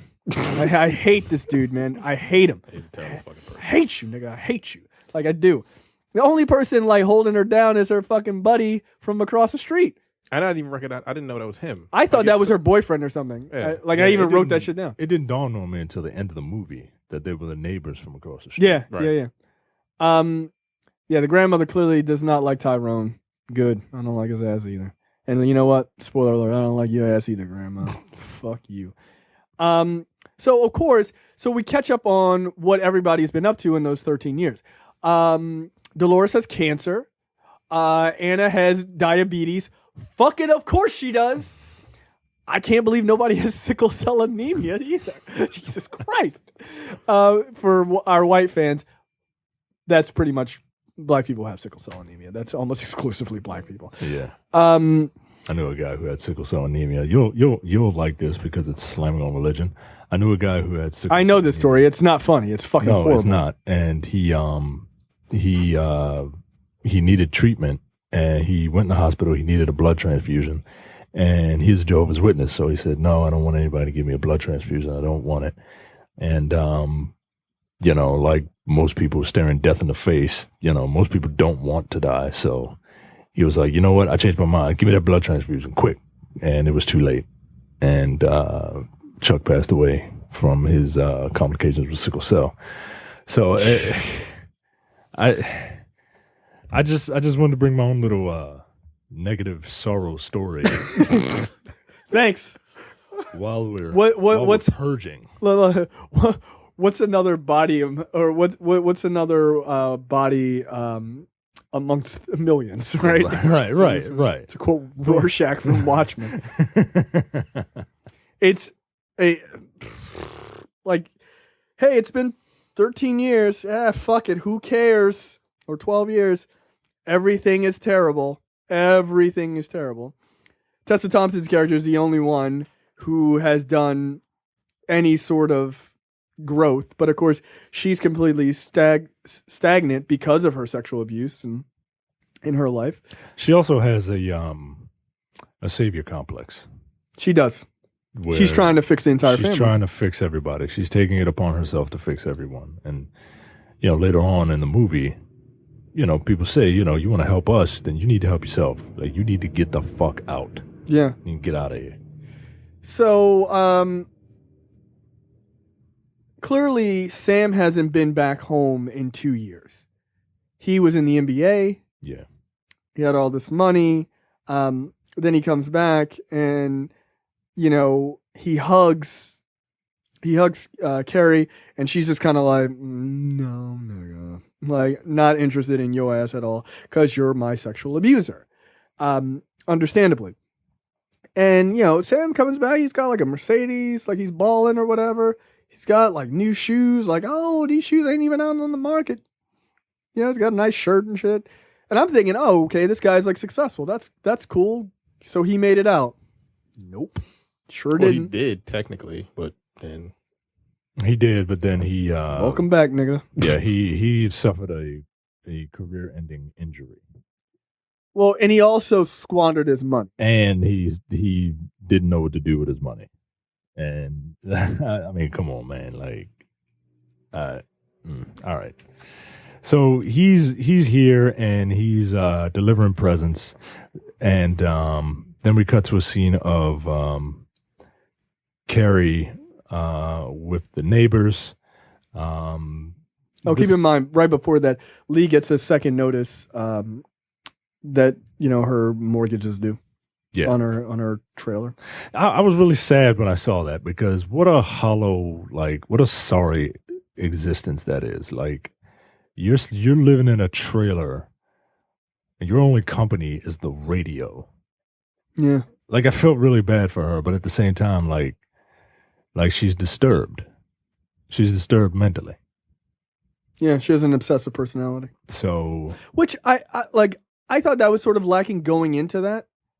Yeah, I didn't know. I didn't realize it either. That until a little later. Actually, until they said it. Yeah, actually I didn't get until that she took impression. off, and I'm like, whoa, okay, well. Yeah, well, I think it was meant to be like kind of a shock because you don't see her character for like long stretches of time. Right.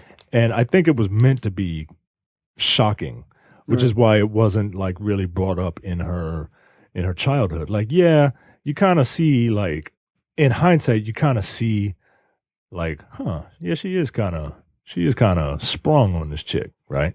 Super. But 13 years later, you still on it. Like, oh damn! Like it takes you off guard. Yeah, because it's like the chicks I was into in high school, like, no. I haven't seen any of them in fucking 15 years. I mean, and I see them on Facebook, and I'm like, no, there's a couple on there. I'm like, still fine shit. There's one that Micah knows, but she's like a crazy psycho Christian. Don't say her name. What's her name? Starts with an R. Oh, no. I like her. I thought you were talking about the one that's a preacher's wife. Oh. She looks like she's fucking straight out of the fucking pamphlet they hand out on Sundays. Man. Right. I'm like, no, I like that. I'm like, no. The person I took my junior prom picture with, right? Not I'm talking about the first one now. The one that you said is a crazy psycho. She's not crazy, if you're thinking about the person I'm talking about. Anyway. No, she's not a psycho. I'm just saying, like, she's like crazy religious. Like, super, super Jesus woke me up this morning, every fucking post shit. I was like, end of this. So guess what? You getting unfollowed. Don't care. So we cut to a scene that establishes of Carrie with the neighbors, establishing that, yes, they too have grown up in 13 years. The boy who is, I was like, oh, are they like together? Yeah, I thought that was her boyfriend, but it clearly isn't. Which I guess it kind of speaks to my stupidity, thinking that, men and women can't possibly just be friends. What a gross, disgusting idea. And we see the sister. Incidentally, if I was him, I would be like, yeah. I mean, look. Hey, boo. Right. Ain't nothing better looking than Tessa Thompson in Tupelo, Mississippi. Get the fuck out of here. I'm not saying in real life. I'm saying in this movie. Get the fuck out of here. But, kind of amazing. 12 years. I mean, like, for quite some time. I mean, like, look, you don't seem to be having no prospects. Holla at your boy. And he's not a piece of shit. Yeah, right. He's not a piece of shit. He got like a fucking grant. He got scholarships and shit. Right. This guy's about something. And we see his sister come in. I forget their names. I'm sorry, but jailbait. We see his little fast ass sister come in, and she's a bit of a brat. That's just to establish that these are who these characters are. Mm-hmm. Then we cut to a scene where Lee is asking Carrie for some money. She needs $700. $700. You let it go that goddamn long? $700. It's a trailer. Like, what's the rent or the mortgage? Probably $350, and she let it go for 2 months. Yeah, that's right. Mississippi. So I'm saying $150. I don't know. I don't live in Mississippi. Do we have any Mississippi fans? Do we have anybody in Mississippi? Not that I know of. I know we got some in Alabama. Look, That's JTD. close enough, right? Look, JTD. You're gonna have to speak on this movie. These are your people. This is as close as we're gonna get to Mississippi. I think Alabama looks down on Mississippi. Everywhere looks down on Mississippi. So yeah, she asks Carrie for $700. Carrie reluctantly gives it to her. Are you giving that to her? You better get the fuck out of my face. Are you kidding me? I wouldn't. I wouldn't give you $7. Yeah, you tight with it. I wouldn't give you, Terrence. I wouldn't give you $7. Think I'm gonna get my shit. $700. I said, nigga, what? I think I need $700. I looked at her like, that's cute. Right. Fuck you want me? So yeah, I'm what like, do you want me to do about that? Like that sounds like a really heart-wrenching story. You should probably make a Kickstarter or something. Oh shit. No, man. No. If I'm living there in her situation, dude, knowing that you're trying to save to go to NYU to get the fuck out of that hellhole. Right. No, Sorry. no. I ain't got $700. I ain't got $7. I don't know what 700 looks like. So 700. Carrie reluctantly gives her savings. Then we see a scene of Lee sitting out front of Paula's house. Paula comes out to check the mail. Lee comes up to her and is like, "Hey, girl, how you doing? How you doing? You remember us? You remember me? Remember what we had?" And Paula was like, "Yo, get the fuck out of my face." Like you still hung up on this shit? Like I'm getting dick on the regular for 13 years. She's like, "Yo, I got kids, man. I got kids, and you still hung up on this high school crush." Like she kind of breaks it down. Like, well, yeah, she literally says something to the effect of, "I'm sorry that basically the pinnacle of my life wasn't a high school crush." I was like well, gotcha. I mean, sometimes people need that tough love, even if it is from an ancient person. And it was in fact from an ancient person. Next scene, we see a U-Haul pull up, and right behind it is Sammy's Mercedes. It turns out that Sammy, his fine-ass wife, and his very adorable son are moving back home. Yeah, his wife was kind of fine. Yeah, she was way too fine to be with this other nigga. Or living there.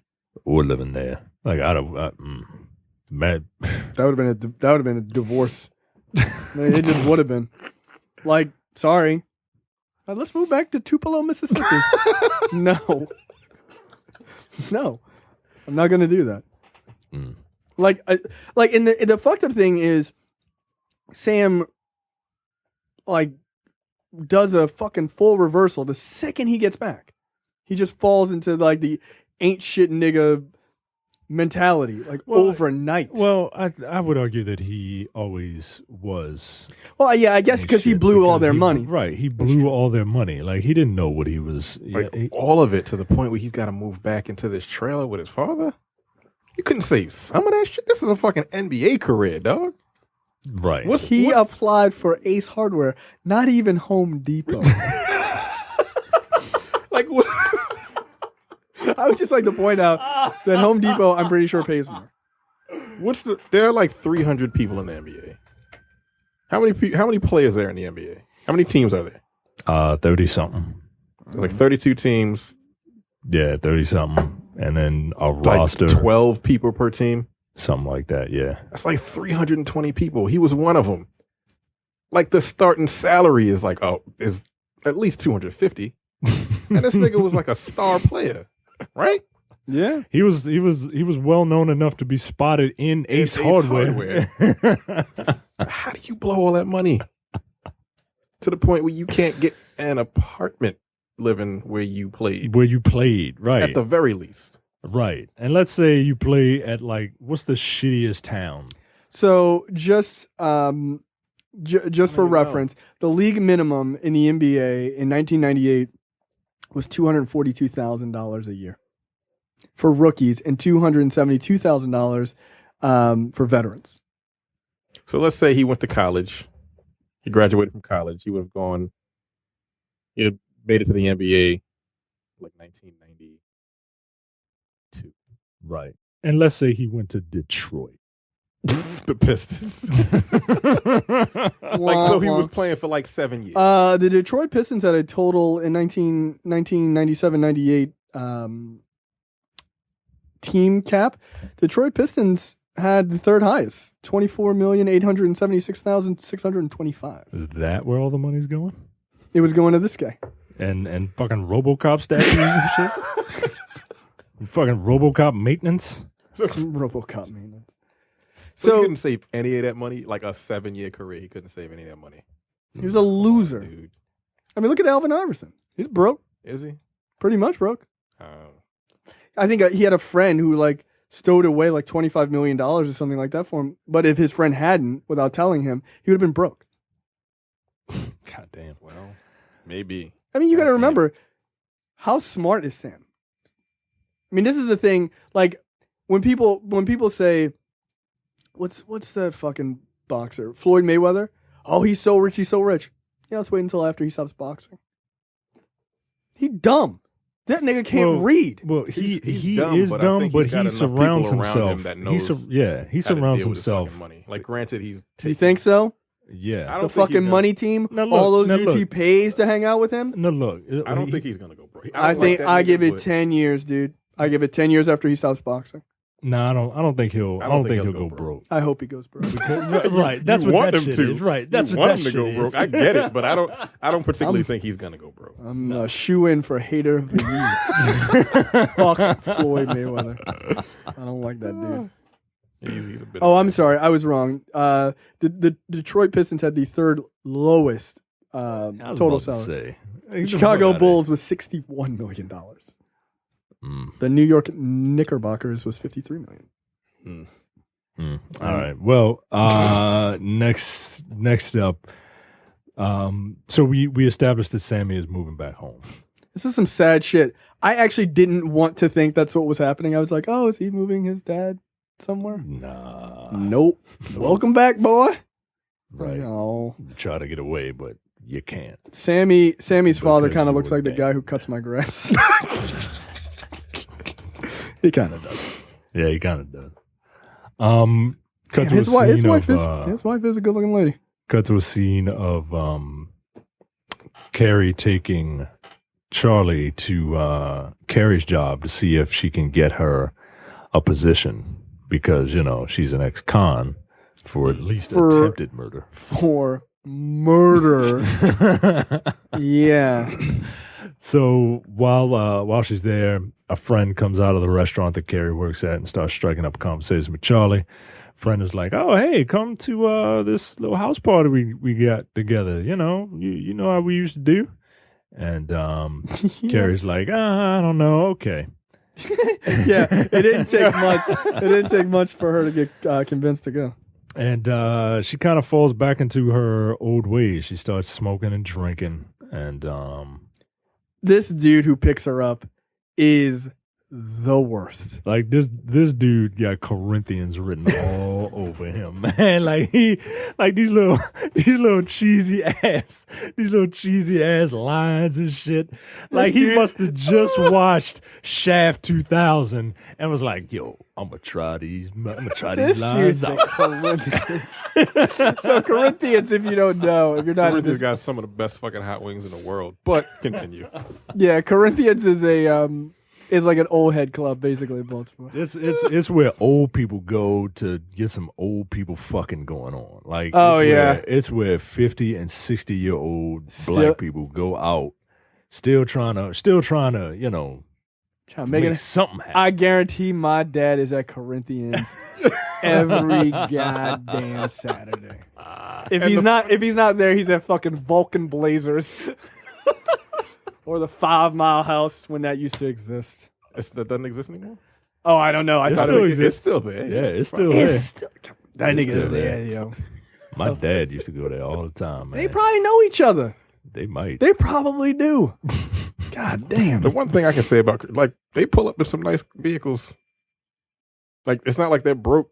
Who? Not unless the people there that you spend all their money on their cars. I mean, look. Because every time I go there to get some wings, man, It don't take much. It don't take much to lease. You're right. You got a 650 credit score and a down payment. 650? God damn, really? Look, it don't take that much to lease. I bet it ain't even 650. I was about to say 650 is. I bet it's like 450. I am currently at the 5 Mile House Facebook page. They are open 9 p.m. to 2 a.m. on Saturdays. Yeah. Really, guy from our high school. You gotta turn that monitor around or say his name. Yeah, that makes all the sense. That makes all the sense in the world. Sorry, folks. Just Jay and I having a private little conversation. Next up, we cut to a pool hall and we see Lee come out of it. Lee's walking to a car and Carrie confronts her.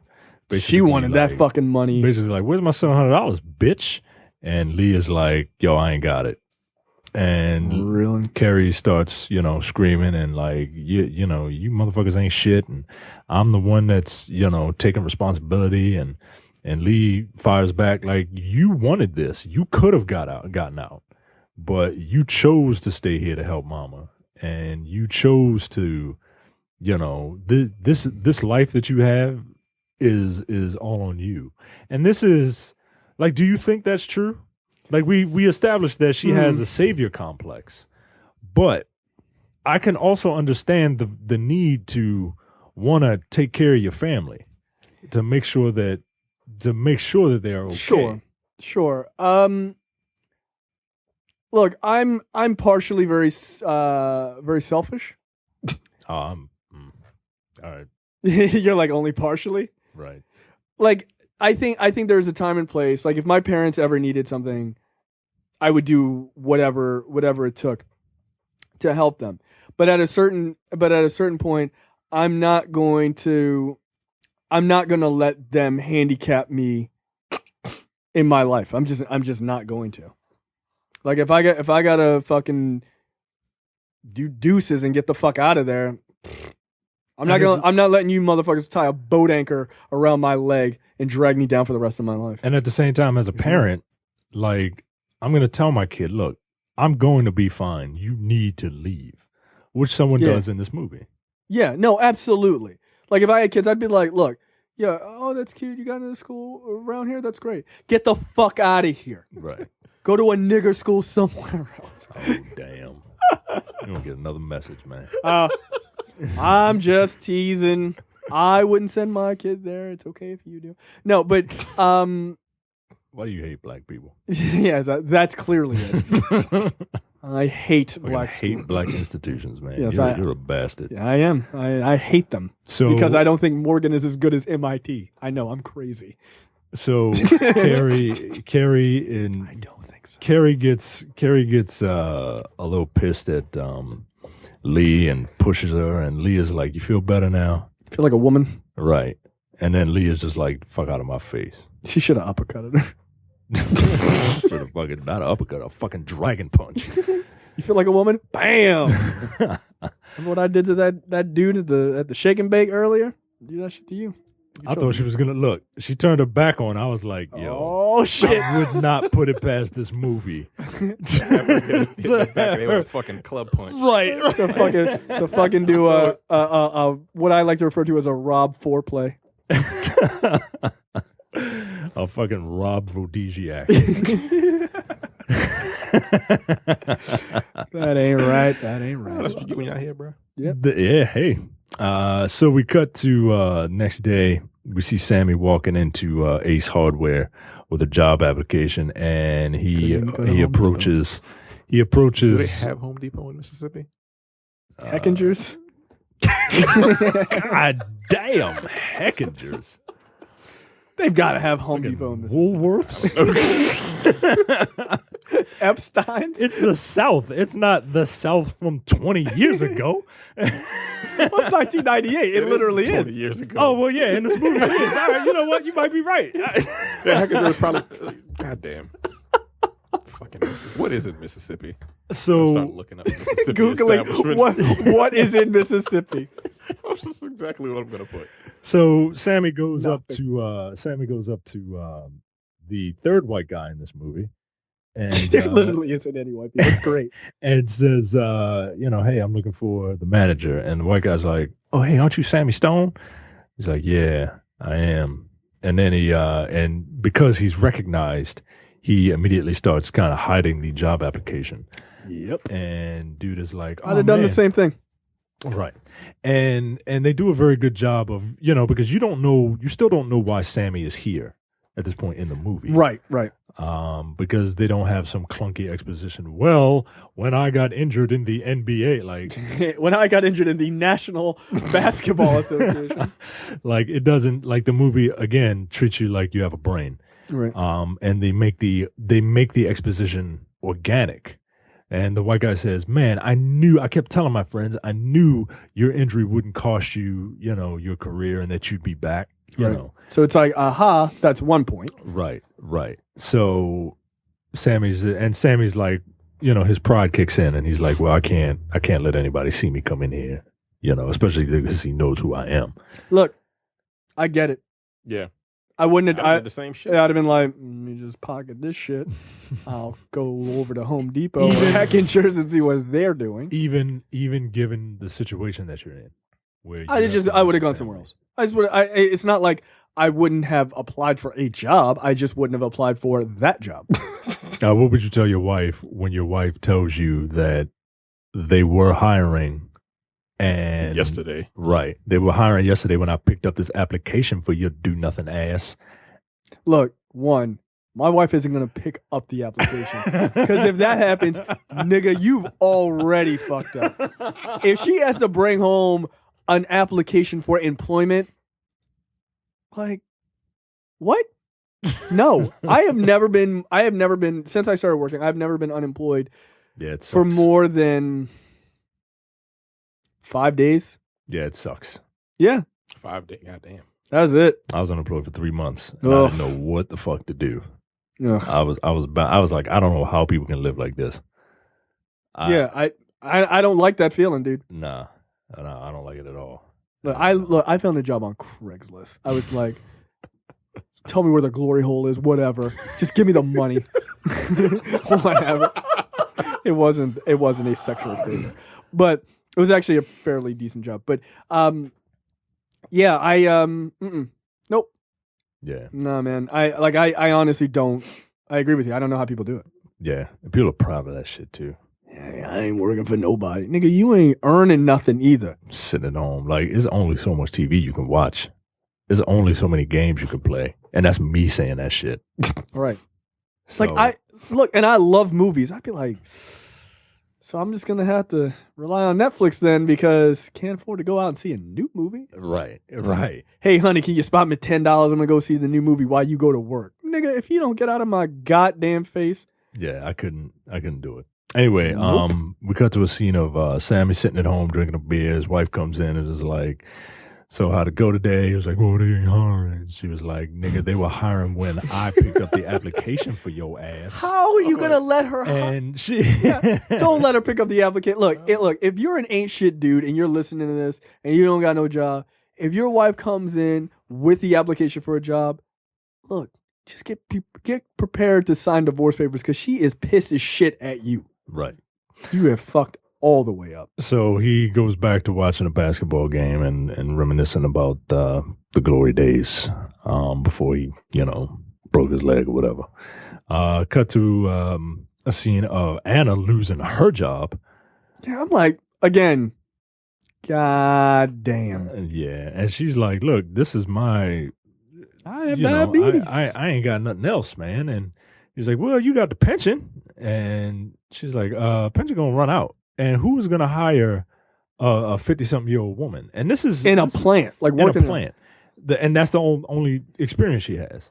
And this is something that kind of hits home a little bit. My dad, he used to work for Bethlehem Steel, just big steel company, for like 39 some odd years. And they got bought out, and they kind of ruined everyone's God knows retirement. how many times. Yeah, they got bought out like 3 or 4 times. In like 3 or 4 years, too. Yeah. And it screwed with everybody's pensions. And eventually he got laid off because the final buyer was just like, all right, well, I don't want this anymore. Right. So he got laid off. And they allowed those workers to, take some classes or whatever to try and help them get some skills to learn something else. And he took the classes, did a real good job, graduated and all that. But he's 60 years old. Right. And he, for the longest time, because my dad loves to work. Like, he works to live and lives to work. Like, that's just what he does. Right. And he, for the longest time, couldn't find anything to the point where he went to work for, do I want to say this company's name? It's a company that must protect this house. Oh, okay. Yeah. He went to work for them in basically the equivalent of a sweatshop. Above cover. Yeah. He went to work for Above Cover. Really, nigga? I was like, well, but what the fuck? Oh my god! Like you may as well just said the real fucking name. I don't want to give anything away. He went to work for them in what basically was a sweatshop. Yeah, where you are standing on your feet constantly for 8 to 10 hours a day. Jesus You're not allowed to sit down, and you make less than minimum wage. And how the fuck do you make less than minimum wage? How is that possible? It's something ridiculous. It was something super low. Maybe minimum wage is lower than I think it is, but it's like $7.25 or something. Oh yeah, he was making minimum wage. Jeez, that's fucking ridiculous. And that's the only thing that he could get at the time. And he tried to apply to like Home Depot and Lowe's and stuff like that. I'm surprised. Yeah, I'm surprised. And even those places, they wouldn't take him for whatever reason. Right. Age. That's it. Right? That has to be it, right? Right, but there's like a lot of old dudes working at Home Depot. Yeah, but they might be there. They might have gotten. I don't know. Well, a lot of times when they take people who work at Home Depot, a lot of times those are guys who are like former plumbers and stuff like that. So they have like an extensive amount of experience. Right. And he doesn't have any retail experience, and he did like mechanical engineering work for. Yeah, it's a very different. Yeah, there's not a lot of mechanical engineering questions over at the old Home Depot. Right. Like, where are the washers? Yeah. Exactly. Over there, I'll such and such. Right. Yeah. So that is something that affects families. Because my mom had to retire early because of her illness, and he was the sole breadwinner for a while, and now he's going stir crazy because he's trying to find a job, and I don't know, that moment really resonated with me because I understand what she's going through.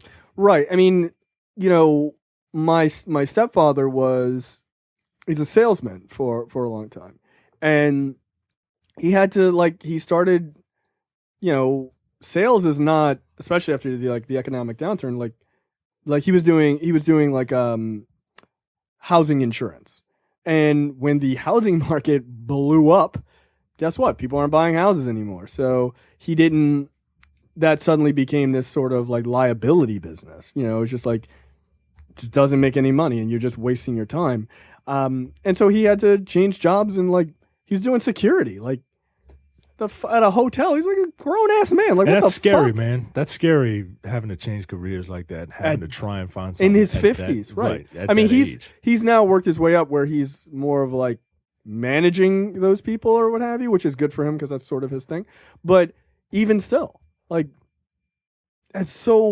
is terrifying, right? It really is terrifying to have to sort of change horses midstream, Right. But yeah. So back to this movie, so Anna gets laid off.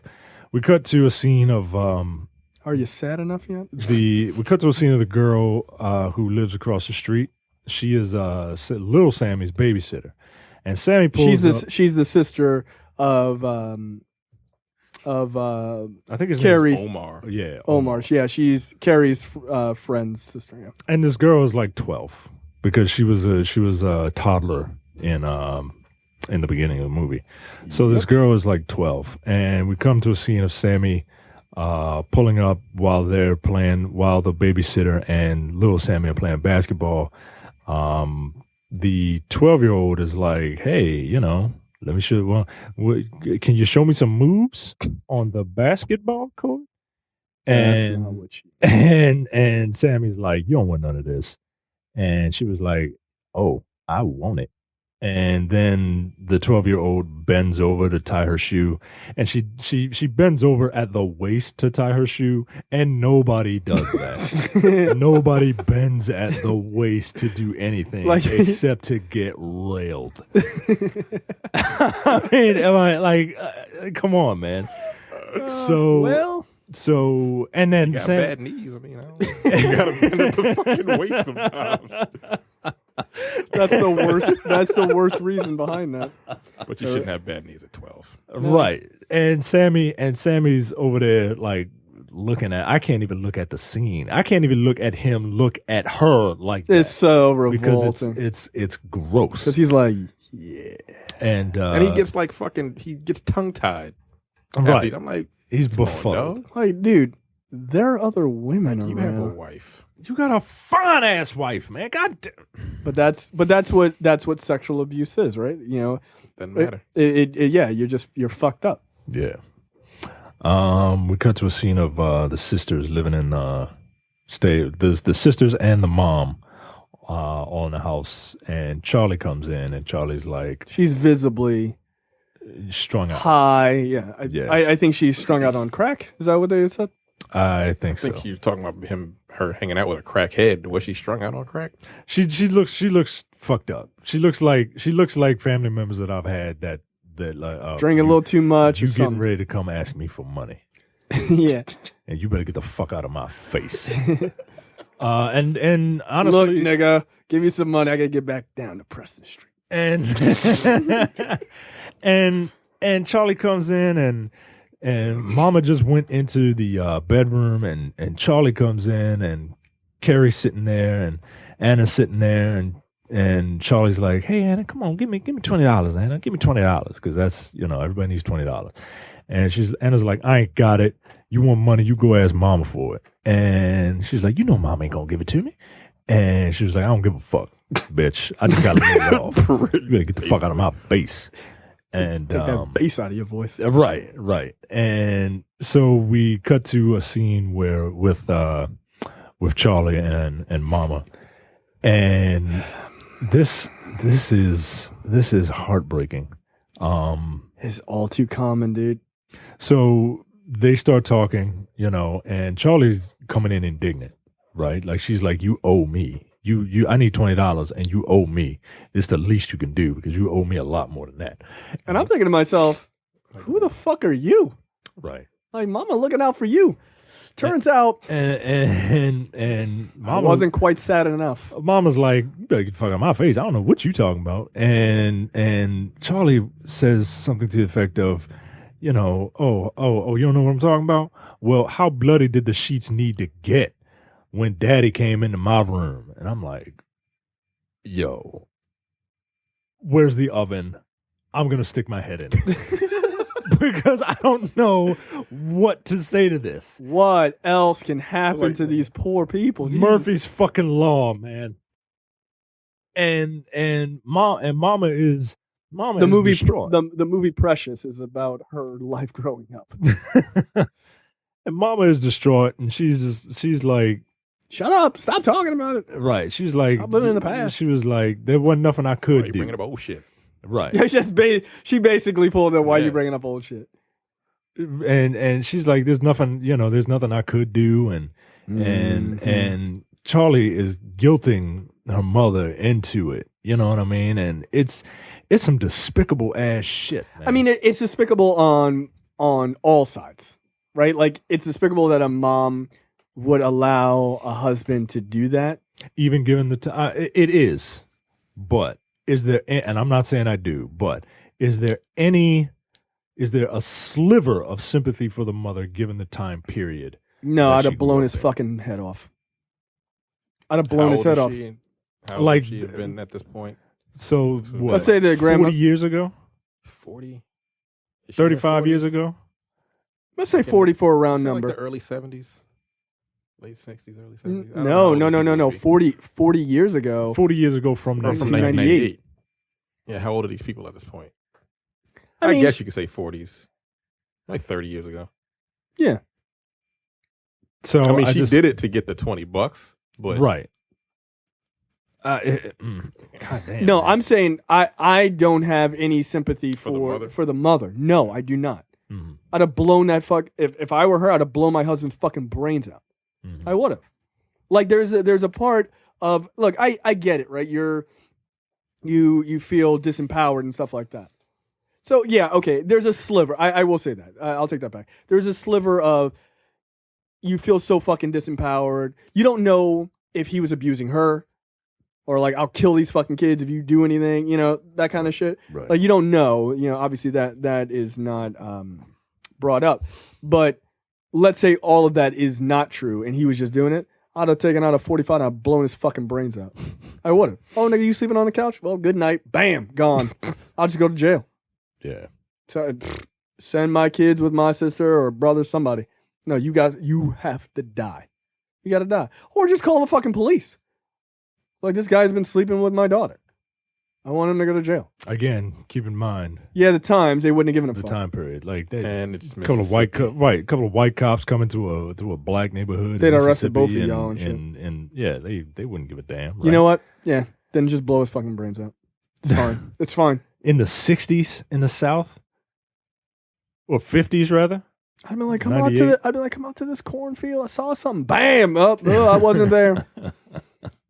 Nope. Throw that fucking gun in the ocean. So it's head out to Memphis, Tennessee. Get the fuck out of there. And we're all playing, woulda, coulda, shoulda, but I don't know. It's just. I'd try to kill my spouse if I found out that was happening. I'm not even kidding. Yeah. I'm not even kidding. Like, I can say that for sure. I would try to kill them. Maybe I'm successful. Maybe not. Call Charlie. She knows she's good with a knife. I'll try to kill you, dude.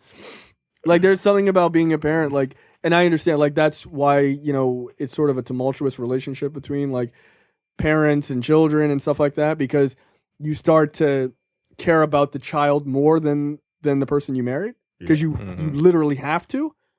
No. You'd have to die. You just would. Like, there are a couple times where I think vigilante justice is completely justified. That would be one of them. Abuse of children, man, like, especially my own children. Yeah.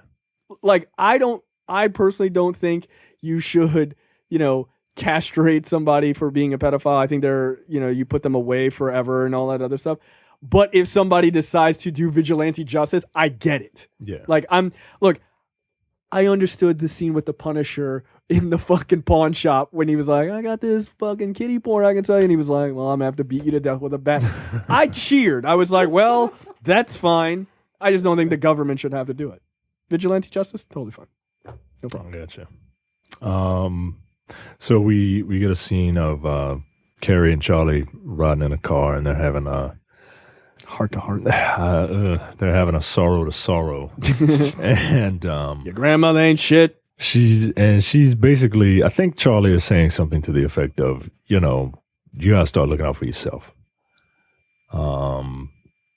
Look, sometimes being selfish is not a negative. You need to get that money wherever you can, and maybe you should ask Sammy for it, because Sammy will give it to you. And so Carrie eventually goes to Sammy and says, "Hey, I need $100 or $700," and Sammy's like, "Oh yeah, I got you, girl." I mean, even though he ain't had that $700, right? He was trying to profile in front. Right. And honestly, this is probably like I saw this as kind of part of me saw it as I'm sorry, yeah. But part of me saw it as like, yeah, you need me, so don't don't go around telling people what happened. Hush money. Because you need me.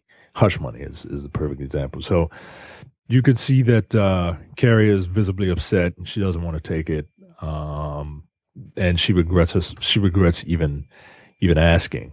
Right. And it's the middle of the night. She can't sleep, so she goes to Anna's house, Aunt Anna, who is always her solace, right? Like she's always the rock for her. Yeah. Anna is going around raising the people's eyebrows, smelling what the rock is cooking. And she goes in at the middle of the night, 12 in the morning, 12 a.m., midnight, and she's crying, and Anna goes to console her, and fucking Tyrone comes out and is like, "What the fuck is this? It's 12 o'clock in the morning, and get the hell out of here." And Anna's like, "Yo, you ain't gonna tell my niece to get out of my house." Like, and it's your house, nigga. It's my house, because you ain't paid no bills in 13 years. At least 13 years. It's more than that, right? Because he ain't had no job at the beginning of the movie either. Nigga, you ain't paid no bills since you got here. Can you imagine not having a job for 12, 13, 17 years? I don't get it. No. So the two of them get into an argument, and Tyrone is like, "Bitch, you know, you gonna say this ain't your house?" And then he yokes her up, grabs her by the throat, and the one of my two shining. Oh, this is a high point. This is your high point. This is my high point. Is Grandma coming in this motherfucker with a shotgun in hand. And the only way that this would have been better is if she blew his bald fucking head off. But she comes in with the shotgun, fires a warning shot, and I was like, "Yeah, go ahead, Grandma, go ahead." And they kick Tyrone out. And this was a high point for me, man. She had a fucking Annie Oakley rifle, dude. She was ready to go. She was ready, man. Hair was wrapped up. I don't look, that wig don't need to be wrapped like, nigga, up. you better get the fuck out of my house. You don't pay no bills around here. He walked out and dropped the keys like it was a microphone. First of all, that nigga walked. Don't come looking for me. Like, drop them keys, nigga. He was like, right, like, all right. He picked up the keys in the fucking first place. Like, whoa, bruh. What are you doing? You ain't coming back here. Like, do you need a key to open it from the inside? If not, put that shit down. So yeah, poor Carrie has to watch all of this go on, which this also confirms the physically abusive relationship that was sort of hinted at between Tyrone and Anna. Yeah. Then we get a scene of Carrie at the piano. She's working on this song, which is clearly the theme song of the movie, which is actually a really beautiful piece of music, by the way. She is, they say that artists and musicians, like, they get inspiration from all their trauma and shit. Remember we talked about that in the 5 Heartbeats episode? Yeah. Yo. She should be amazing. Yeah, yo. Carrie needs to get like Grammys for whatever. She could just put a note B flat and then just let that be the note. That's what my life was like. It was bullshit from beginning to fucking end. Bullshit shop. Yeah, exactly. Like, get out of my face. I just have the thought that Carrie eventually grows up to just become Alicia Keys. Like, that's who she just becomes. She moves to New York and becomes Alicia Keys. She then gets with Swiss Beats. Congratulations. Oh shit. So then we find out more about Carrie's parents at this time, Dolores and Junior. Man, they really made Junior look old. They like had him take off the hat. He's got the fucking balding, like Mr. Burns style haircut. Her mom is looking rough because she's got cancer. She, quote, had one of her titties cut off. I'm like, really? A mastectomy? You could just say that? Nope. And they're just doing so poorly. They don't have any money. And she comes to find out that they found another speck on her chart for cancer. So they think it might be back. And, she's sort of on her last leg. We cut to a scene with Sam. He's at home, and his wife comes in, and she says hi to the babysitter and just walks straight past him like, fuck you. And so he comes to the bedroom. He's like, oh, you don't have to ignore me. And she's like, look, I'm tired. Don't touch me. I'm going to sleep. Close the door on your way out. Like, oh, okay. So then Sam and his repugnant ass goes back out, sits on the couch, and Omar's fast-ass sister is like, oh, what's the matter? She don't appreciate you. And she like rubbing up on his hand and shit. And of course Sam, because he's a piece of shit, doesn't go, hey, little girl, you're 13. That's not acceptable. Sit your ass on the other end of the couch. Instead, he's like, go home. Right. Don't sit your ass on the couch. Get the fuck out of my house. Yeah. Instead, he goes, oh, yeah, that feels real good. And then he proceeds to gross, nigga. Gross. He proceeds to, I assume, push her head down and get a blowjob like he was forced to give a blowjob to that guy years prior. So disgusting. We cut to a scene of Dolores not looking too well, and Junior and Carrie trying to make her feel comfortable. And then this movie ain't shit. This movie really ain't shit. Yeah, because we immediately cut to a funeral. Right. I'm like, wait, what? Like, I see what you're doing. I see what you're doing, lady. That I shit see was what you're super doing. fucked up, dude. I was like, oh damn, she died. Really? Playing with my emotions, man. Yeah. Playing with my damn emotions. That shit was fucking hilarious. I burst out laughing. I was like, oh fuck you, man. Yeah, so she makes it seem like the director makes it seem like Dolores died, but it wasn't Dolores. It was the grandmother who died. Right, because the grandma had one redeeming moment, and then she must be snatched away. You got rid of one of the characters by scaring them with a gun. Fuck that! You gotta die now. Yeah. Oh my god! You can't get rid of an ain't shit nigga. Like the Lord has to take you for that. Right. She had her home going. The ultimate ain't shit nigga death will win all the time. Yep, that's how it works. We cut to a scene where we see Junior embracing a woman, and Carrie rolls up, and Carrie's like, "No, don't stop. He got a wife, and what the hell you doing, Daddy?" And they're like, "He's trying to get a loan for you so you can get the fuck out of Dodge." Look, nigga, look. I teared the fuck up in this scene, dude. I did, dude, because look. I did. That shit was a good scene. Cause even she was just like, oh, it turns out you trying to be a good dad. I don't know, man. That shit was a really redeeming quality. And that's why I said he wasn't a piece of shit. He just couldn't get his shit together. Even though there was no way you were getting a loan. Nigga, you ain't got no job. Your credit score is 0.5. You ain't got no savings. You ain't got no insurance. You ain't got shit. But he was trying. And that, for that moment, I appreciated that. That was cool.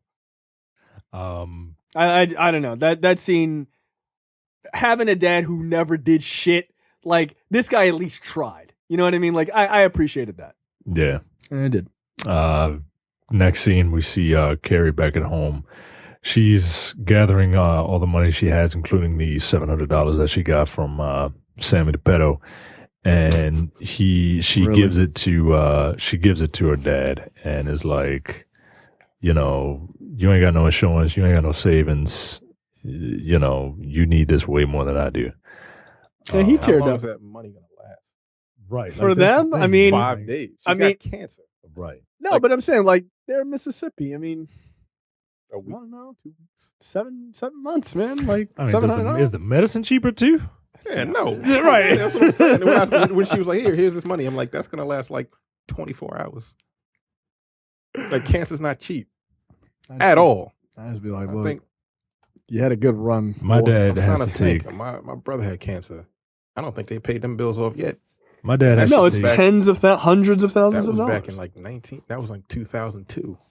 Yeah. My dad has to take. He's ill, so he has to take some medicine now. And that medicine that he takes, I saw him today, and he was like, "Yeah, Mike, I got to take such and such and yada yada."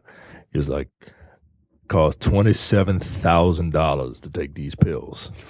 Pills, nigga, pills. Not even an injection. Fucking $27,000 to take pills. Yeah. Because he got insurance. Right. Do they have insurance? Yeah, he's got insurance. That's with insurance, yo. Well, the insurance pays. Yeah, they pay But for it. if there was no insurance, No, he'd be fucked. Yeah, he'd be. we'll try to file for bankruptcy. Mm. That So shit ain't cheap. anyway, we cut to the Sammy household, and This ain't shit, nigga. Sammy's fine-ass wife and his adorable son. They come home early because Sammy got in a fight or something like that. And the wife goes into the bathroom and she sees Sammy having sex with the 13-year-old babysitter.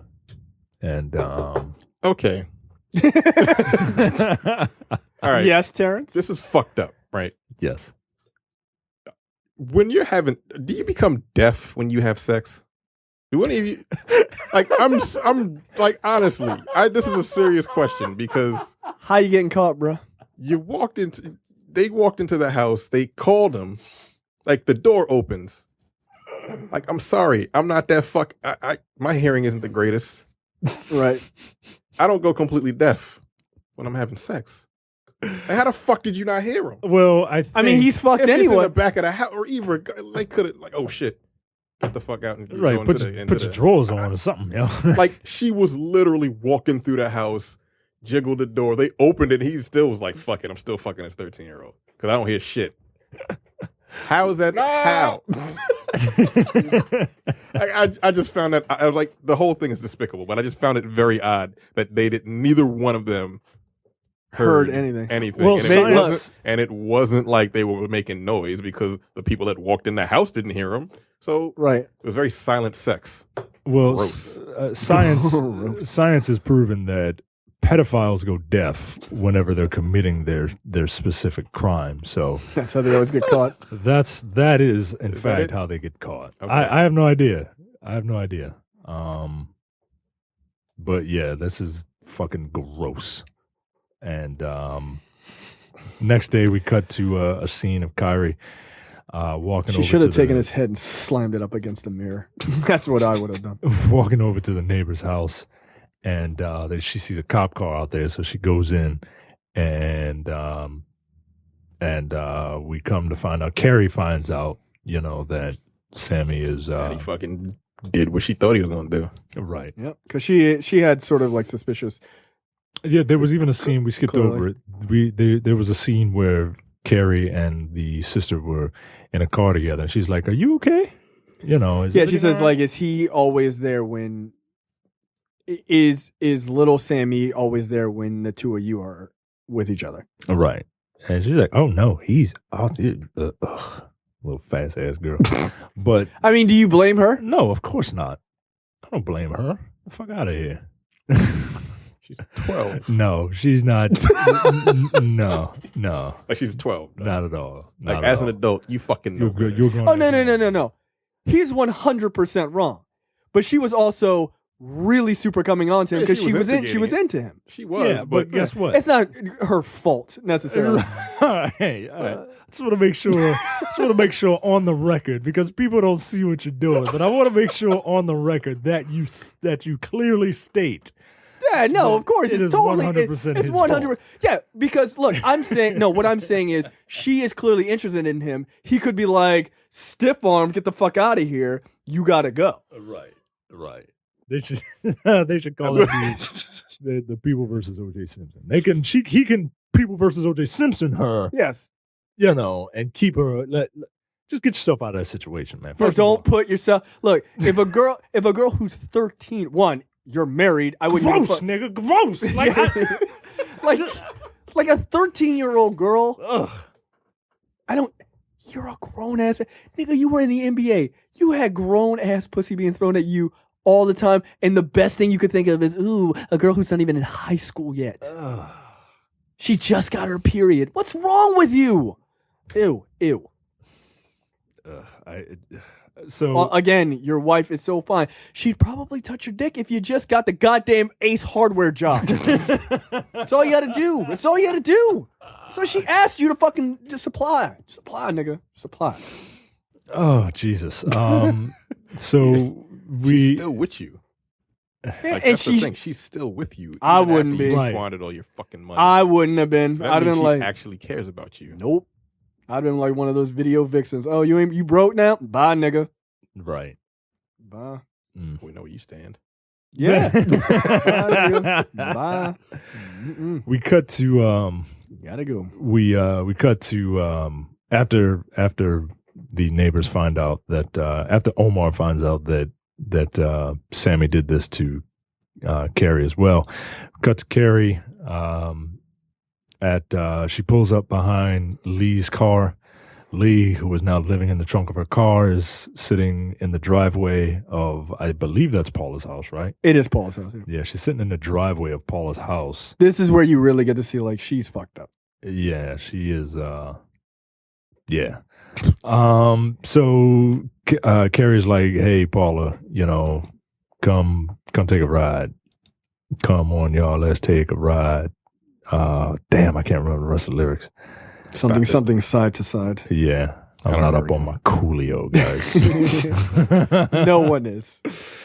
So they go for a ride. We cut to Charlie and Anna at the house, and Charlie's like, "Look, I just need a place to stay, and look, I ain't got no job, but maybe I can help around the house." And Anna's like, "You can't stay here because I'm getting ready to move because I ain't got no money, and we about to lose the house." And much like an addict, she doesn't hear that shit. She repeats, her offer. Like, well, I can just clean up around the house, and she's like, if you want to stay here and clean up around this house and only to move in, clean up, only to move right back out, feel free. But I told you we losing this house. You do whatever. Now, Charlie, she doesn't want to hear that, so she rolls out. Carrie comes in, and she's talking with Anna, and this is one of the best scenes in the movie. I mean, this is the crux of the entire point of the movie. Yeah. Really. Thank God to leave all this mess behind.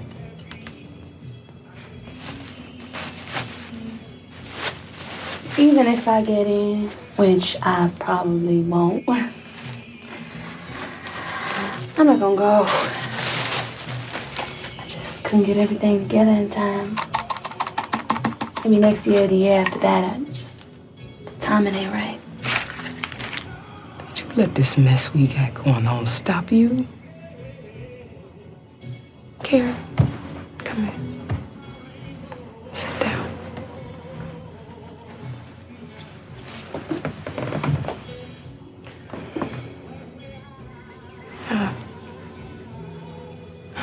The only thing about getting old is you can see 2020. You can see all the good times, all the mistakes. You see options when you thought you ain't had none. And since you ain't old and gray, I'm gonna be your sight. And tell you that if you don't go now, you ain't gonna never leave. You're gonna be sitting here just like me, old and alone with nothing to show for your life. I could stay here and I could help y'all then. By helping yourself, you helping us. You see that? By helping yourself. Which is the crux of the story, like I said. Get out, run away, make something yourself, break the cycle, right? Yeah, it's not even running away; it's breaking the cycle, and this horrific cycle. And you got family who wants you to do well. You know what I mean? Like you can't save everybody.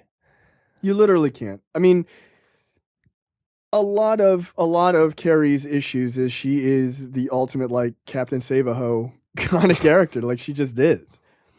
And it's understandable because her life is in utter shambles. So you got to do something, right? And she feels bad about not coming to the rescue of her family. But she's tried so many times. But they just keep falling back into whatever fucked up situations they are. You can't save everybody. This is a no-win situation. Just leave. Yeah. You're not going to win. Because look, if you don't leave, then you're just going to become just like them. Yeah. So You'll regret it. She the phone rings at Anna's house. It's Carrie's mom, and she says, "Come home." Carrie, Anna, they need you. Like it's something right, really they important. need you. Anna says, remember, just if you want to help us, then be what we couldn't be. And I like that line. Yeah. So Carrie rushes home and to pick up an envelope.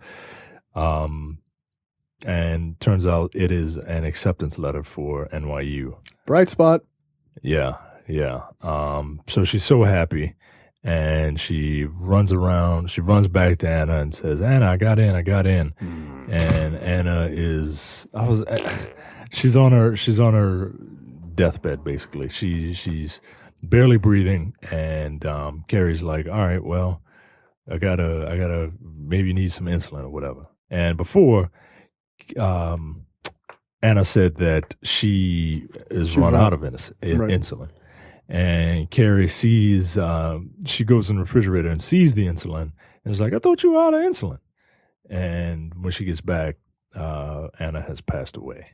Yeah, she basically slipped into a diabetic coma and died. Yeah. So do you think, on the Wikipedia page, they say that Anna killed herself?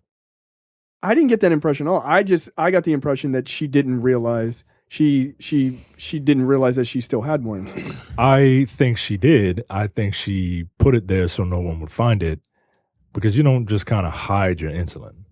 It was in like the crisper. Right. It was in the vegetable very crisper. bottom, right, in the bottom of the refrigerator. She knows that her mom's gone. She doesn't have a job. She can't keep the house. Her sister's on her deathbed. And she has nothing. She literally has nothing else. So, and she just gave her speech like, "You got to get the fuck out." Right. Those are her parting words of wisdom. That's why I think she just is like, "Fuck it." And look, this is the only way that Anna is going to get out. Yeah. Yeah, it's true. That's a good point. I hadn't thought about that. So that's a way to do the push. And she had left a check. Well, we'll see. But the actions that happened later, coming up, led me to believe that this was intentional. Okay. And it wasn't just, oops, I forgot to take my live medication. So just as we are on the high note of like, yay, she's going to NYU, she's going to be the next Alicia Keys, immediately followed by the massive valley of, hey, my favorite aunt who looks out for me has killed herself by slipping into a diabetic coma and dying in my face. Who literally just said, you are like a daughter to me, and who has always wanted her to play the piano. Even her own mom was like, Kyrie, shut that shit out. Like, stop playing that piano. And she's like, no, let her play it. Sounds good to me. It's the only peace I get in this house. I'm over here living with the guy from 24 and my crazy ass mama. And I got one of my sisters got a titty cut off, and the other one is a goddamn crack drunk head. And all this shit. Life is fucked up. I want to hear some goddamn music. I mean, it's not wrong. It's kind of true. It's accurate. So we immediately after that we cut to a scene of Kyrie packing everything up, and she gets a card from Anna, and inside the card is a check for $25,000. That she clearly had been stowing away for a while. Right. That could have been the pension. That could have been part of the pension. Probably was. Oh yeah. Right. Because they something tell me them niggas ain't saving. Like, how many of us now save? I save because my wife is good at saving. Right. Like, and your wife ain't black either. Well, her people are the most successful of all the races. They are successful. So the movie's wrapping up here. We cut to a quick scene of Lee in a hospital, maybe like a mental institution or something like that. She's at a total breakdown. Yeah, and she's getting the help she needs. And then we see Junior and Dolores, who, these two had their troubles, but I really felt for these two right here. This is when my wife started breaking down. She was like, God damn, man, like after all this, like, because you could tell those two really did love each other. They did. And I never want to have to experience that. No, not at all. No, I would rather my wife. Oh, I gotta go first. Like, or if my wife dies first, just die in the middle of the night of just of old age. I don't want to watch my wife die of cancer. Fuck that noise. Yeah. We'll just get a fucking convertible and drive off a cliff like fucking Thelma and Louise. Hold my hand, you old bitch. Let's go. Put a brick on the fucking gas pedal and move. We see a lot of shots of like where are they now people, of where are they now scenes. And they're all depressing. And they're right, like we see a quick shot of Charlie drinking. We see a quick shot of drinking, chugging a bottle of Jack Daniels like a boss. We see a shot of Junior. Dolores has just passed away. And we see Sammy's Mercedes pull up. He's drinking. Good. And he's got a gun. And he would eventually commit suicide. Good. By shooting himself. You know what? Good. Yeah. I mean, look. Sorry. Yeah, I felt bad for your character for, the $50 situation. And then I even felt bad for you during the abuse of Carrie because you were still a kid, right? And like you're just fucked up. Yeah, sleeping with a 13-year-old, you're fucked up, but you're grown enough to know. No. And we get to the second happy scene in this movie. The only time you actually see like sunlight, like natural sunlight. Oh, I thought you were going to say your second happy moment was when you put the gun up to his head, which I was like, well, I mean, it's not the worst moment. We see Carrie leaving Mississippi, and I like the way this last scene is shot with the "Welcome to Mississippi" sign clearly in view, and her getting the hell out of Dodge. And they cut to a shot of her in the car. Yeah, by the way, Dolores is not dead. She's in that scene. Yeah, she's in the scene in the wheelchair or whatever. Yeah, you didn't kill that poor woman. Oh, all right. Well, I thought she was dead at Your wife is crying for a scene that didn't even happen. When Charlie he was there not giving Charlie. him pills. Yeah, and then after that, they're in silhouette and she ain't moving. And I thought that was before. Keep watching. No, it's at the 153:46 mark. Yeah, no, she's still alive, dog. She's gonna die. She's gonna die soon. Is she still alive? Yeah, in that bed like that? Yeah, she was. She's still alive because she's in the last scene and she pulls off in the car. She's like, I like how Micah doesn't believe it. Like, no, she's dead. She's sitting right there. She's looking at her. Oh. Oops. Oh, yeah, she is sitting right there. Okay. Oh, damn. My bad. Sorry. What do you mean during the After Earth episode? Yeah. Pause sorry. it. She went 1,000 miles. Oh, shit, wait. Oh, shit. That's so funny. No, she's dead. No, she's not. Yeah, all right. There you go. She made it. But she probably gonna die soon. Yeah, die like in the next 3 hours. Yeah. Hey, with this fucking movie. Look, this is the probably happiest. just fell out as soon as the fucking car pulled over. No. She probably will stay alive right until she gets to carry calls like, "Hey, I'm in New York. I'm in New Your York. mom was dead. God damn it! She just died right before you called. She literally just passed away 30 seconds ago. Like, hey, come on, really man. shit. Gotcha. Come on home now. You sad enough? You got a funeral to go to. Like, God damn it. the second you made it out, right at the city limit. Look, Gary, just make a Yui. You gotta go to the hospital. Turn back around. Oh man, Look, I wouldn't put it past this movie. So Mississippi Damned, Joe. Yeah, look, it's a rough film. It really is. But I think it's worth seeing. Here's a piece of trivia. The movie's title is a reference to the song Mississippi Goddamn, which was written and most famously recorded by Nina Simone. Simone wrote the song in 1963 as a protest against the racial injustices that inspired the civil rights movement. Yeah. So there you go. Mississippi Damned. Good Lord. This movie is rough as fuck to watch. Whew. All right. Well, good night, everybody. Like, I don't know what else to tell you, man. Yeah, well, it's good, but good Lord. Yeah, just get ready. Yeah, it's a riveting story, though. It's a really good movie, man. Yeah, it really is. And look, it's a hard watch, but watch it. You should watch it anyway. Agreed. All right, that's it for us. We will be back next week for another preview episode for episode 82. All right. Later, guys. See ya. Take it easy. We out.